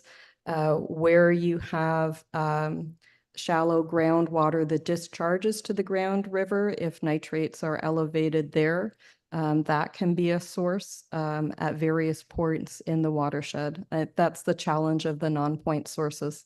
Very difficult to manage. Okay, thank you. John? Is around the working group, and you identified public sector participation. What about private sector participation, such as the agricultural community, the golf course industry, et cetera? I realize that they're in the minority in terms of water use in the Grand River, but they have academics, hydrogeologists, et cetera, who are associated with their businesses. Would they be of any value in terms of the discussion? Through the chair, absolutely, they will be of value in the discussion. Within the context of the water managers working group that has mostly focused on the public sector, and in that context, the agricultural community is represented by the Ministry of Agriculture, Food, and I'm going to get this wrong, agribusiness, I'm not sure, with the change of name. However, what I expect will happen in the fall as the water managers start to review the point and non-point source policies is the recognition that we need to engage the agricultural community, and we need to engage university researchers to better understand what they have learned over the last 10 years about nitrates. So I would expect that will lead to more direct engagement of representatives from the agricultural sector. Brian? Thank you, Mr. Chair, and it's been a long day here, and I'm getting grumpy and hungry. Sorry, what do you mean getting? I'm getting very hungry. So, but I'm getting tired of the agriculture getting blamed for all this all the time. Agriculture seems to always come up top, but nobody says anything about the homeowner, because every supply store sells fertilizer for everybody's green lawns. Where does that all go? It goes into our storm sewers. And you know where that goes? It goes into the river. So I'm getting tired of the agriculture community. Always, John did mention the golf courses, and nobody ever says that. They got to have those courses very green, because the public gets ugly if they're not. The agriculture is not the blame. Believe me, we can't afford the fertilizer to put on it that we would like to put. End of my grumpiness. Thank you, sir. Little bit of it. Go ahead, Kevin. I want to express some sympathy for my neighbor. And I agree many times agricultural users can feel that they're being blamed, but I'm trying to approach this. I think the best way to approach it is not a blame approach. We're all contributing to the problem in different varying ways and degrees. And I think the message that we're getting is through improved practices, whether it's in wastewater treatment plants, whether it's in how we manage stormwater in our cities, and how agricultural users manage their crops and their livestock. I think we can all do better working together to address the problem, because what's the alternative? Just let the problem continue, and that doesn't look very pretty. So I would like to see we're going to do this in a spirit of innovation and cooperation, and recognizing how important the agricultural sector is to our economy and what happens in the watershed, and the fact that they feed us. So. All right. Ken, go ahead. Mr. Chair, just very quickly. So I saw Guelph on the map. Do you know which well it is in particular that has high nitrate levels? Through the chair, I can't identify the specific well by name, unfortunately, but I'm happy to follow up with you after I confirm with our source water staff. Because our parks group, we recently rolled out like a park stewards program. So touching on the homeowner and personal responsibility, I think there's opportunities through those types of partnerships if there's HR capacity within GRCA staff to kind of tie in some of the key messaging towards some of those key programs that we have within our municipalities.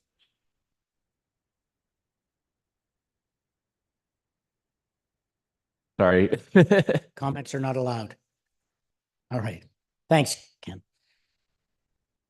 Okay, so the motion is that report number GM 06-2452, water quality in the Grand River watershed update on nitrates be received as information by Sean, seconded by Brian. Anything further? All in favor? Carried. Thank you.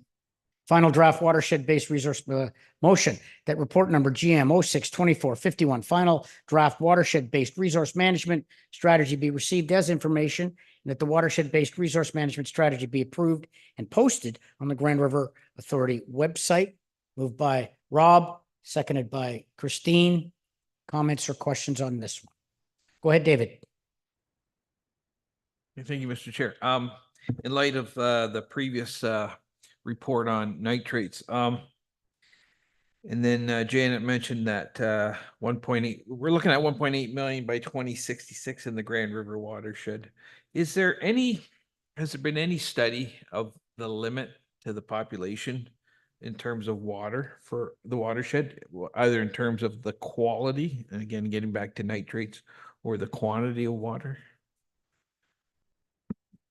Through the chair, most of that kind of work is done through the Drinking Water Source Protection Program focused on quantity. So there is a mechanism through that program for tiered or leveled water budget studies. So considering the volume of water and where it's going and what kind of growth or drought conditions the municipal water supply is sufficient to address over time. So those studies are called Tier 3 studies, and they're not undertaken everywhere, but they are undertaken in those areas that have been identified in the watershed scale as potentially under threat. So within our jurisdiction, that includes the City of Guelph, supplies and neighboring municipalities. That includes the region of Waterloo.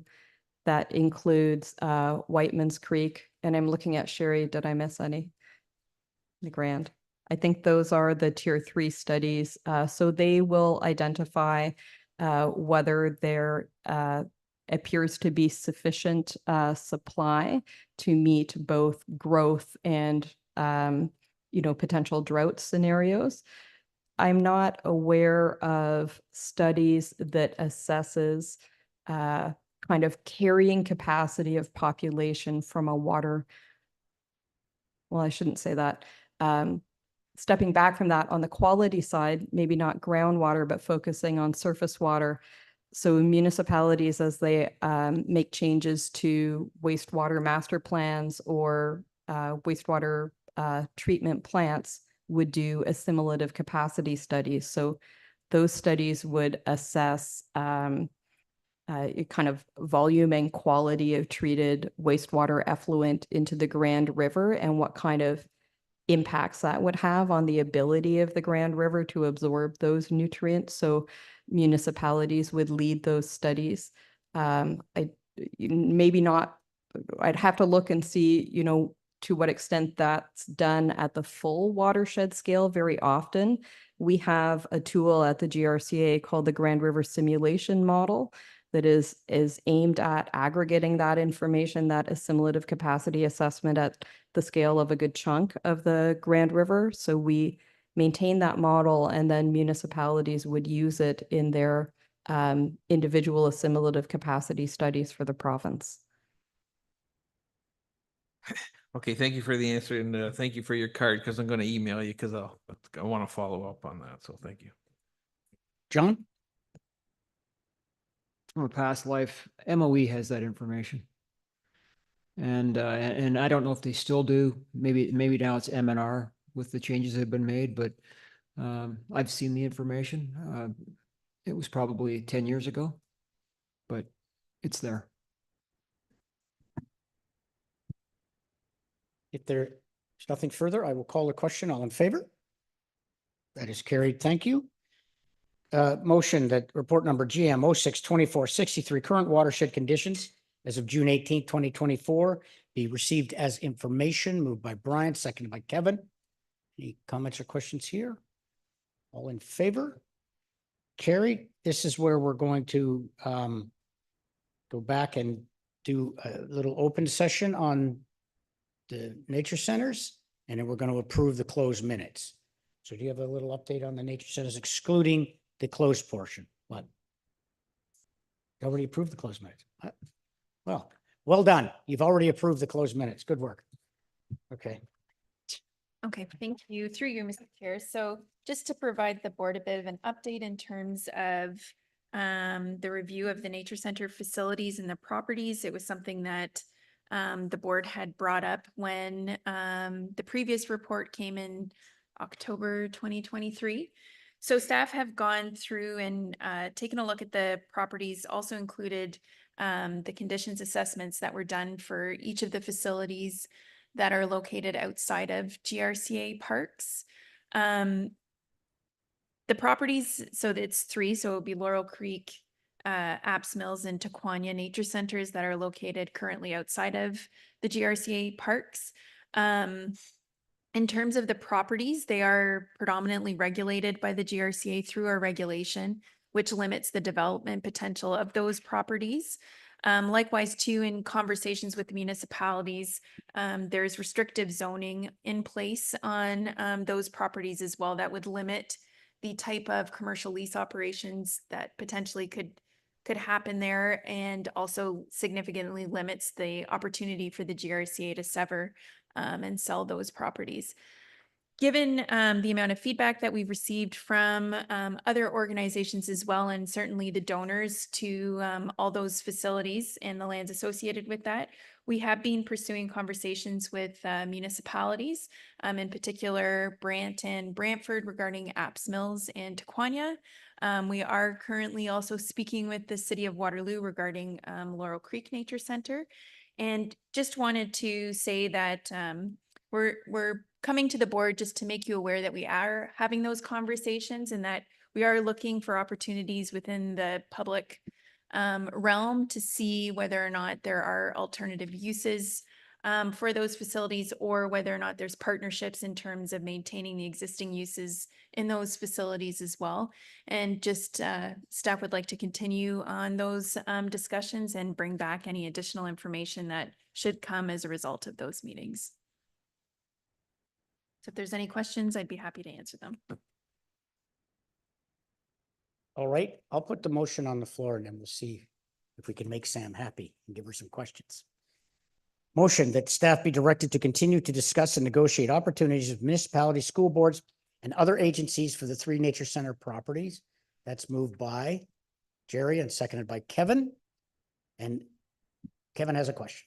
Go ahead, sir. Thank you.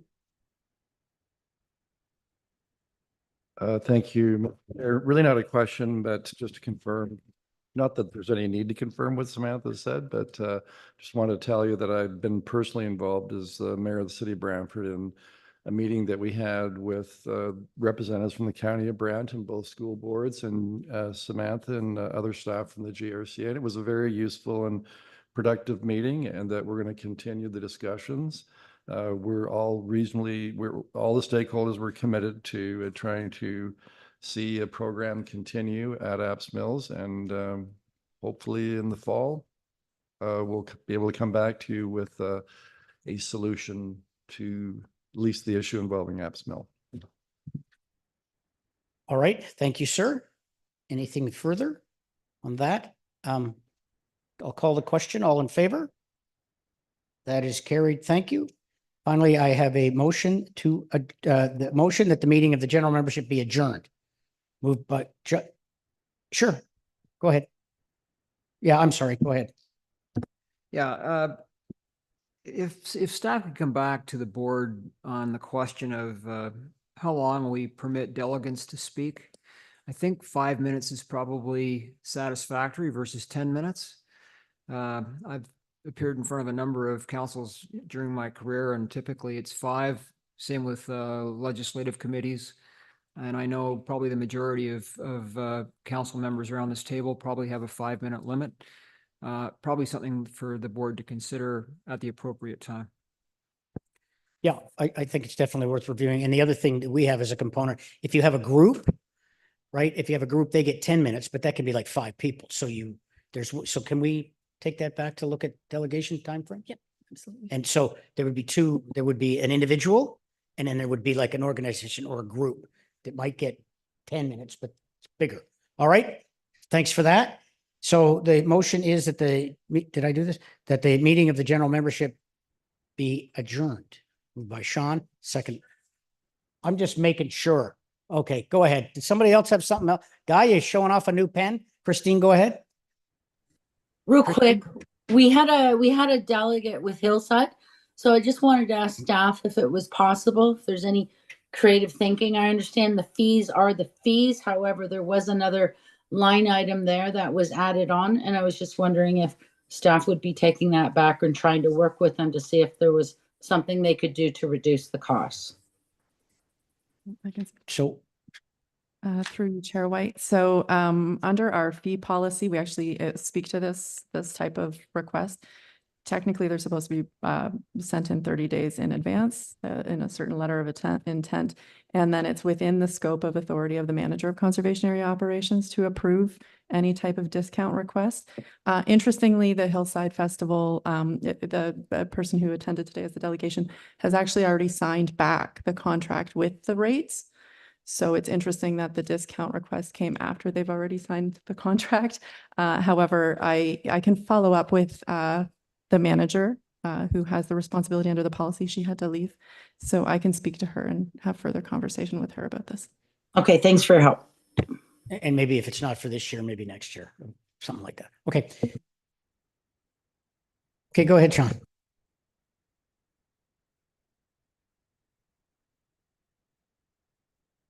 I can understand sort of the reason you get near the event, things are maybe whatever's happening, and yeah, so it's for event planning right now, it's very stressful for a lot of groups, so I can appreciate where they're at. So, and she's probably asked by her board to come forward. So Thank you, sir. I have a motion that the meeting of the general membership be adjourned. Geez, how many times have I done this? Mike and Gord, I don't know how many times. That's the official one. All right, all in favor? That is carried. Thank you very much. Have a good long weekend and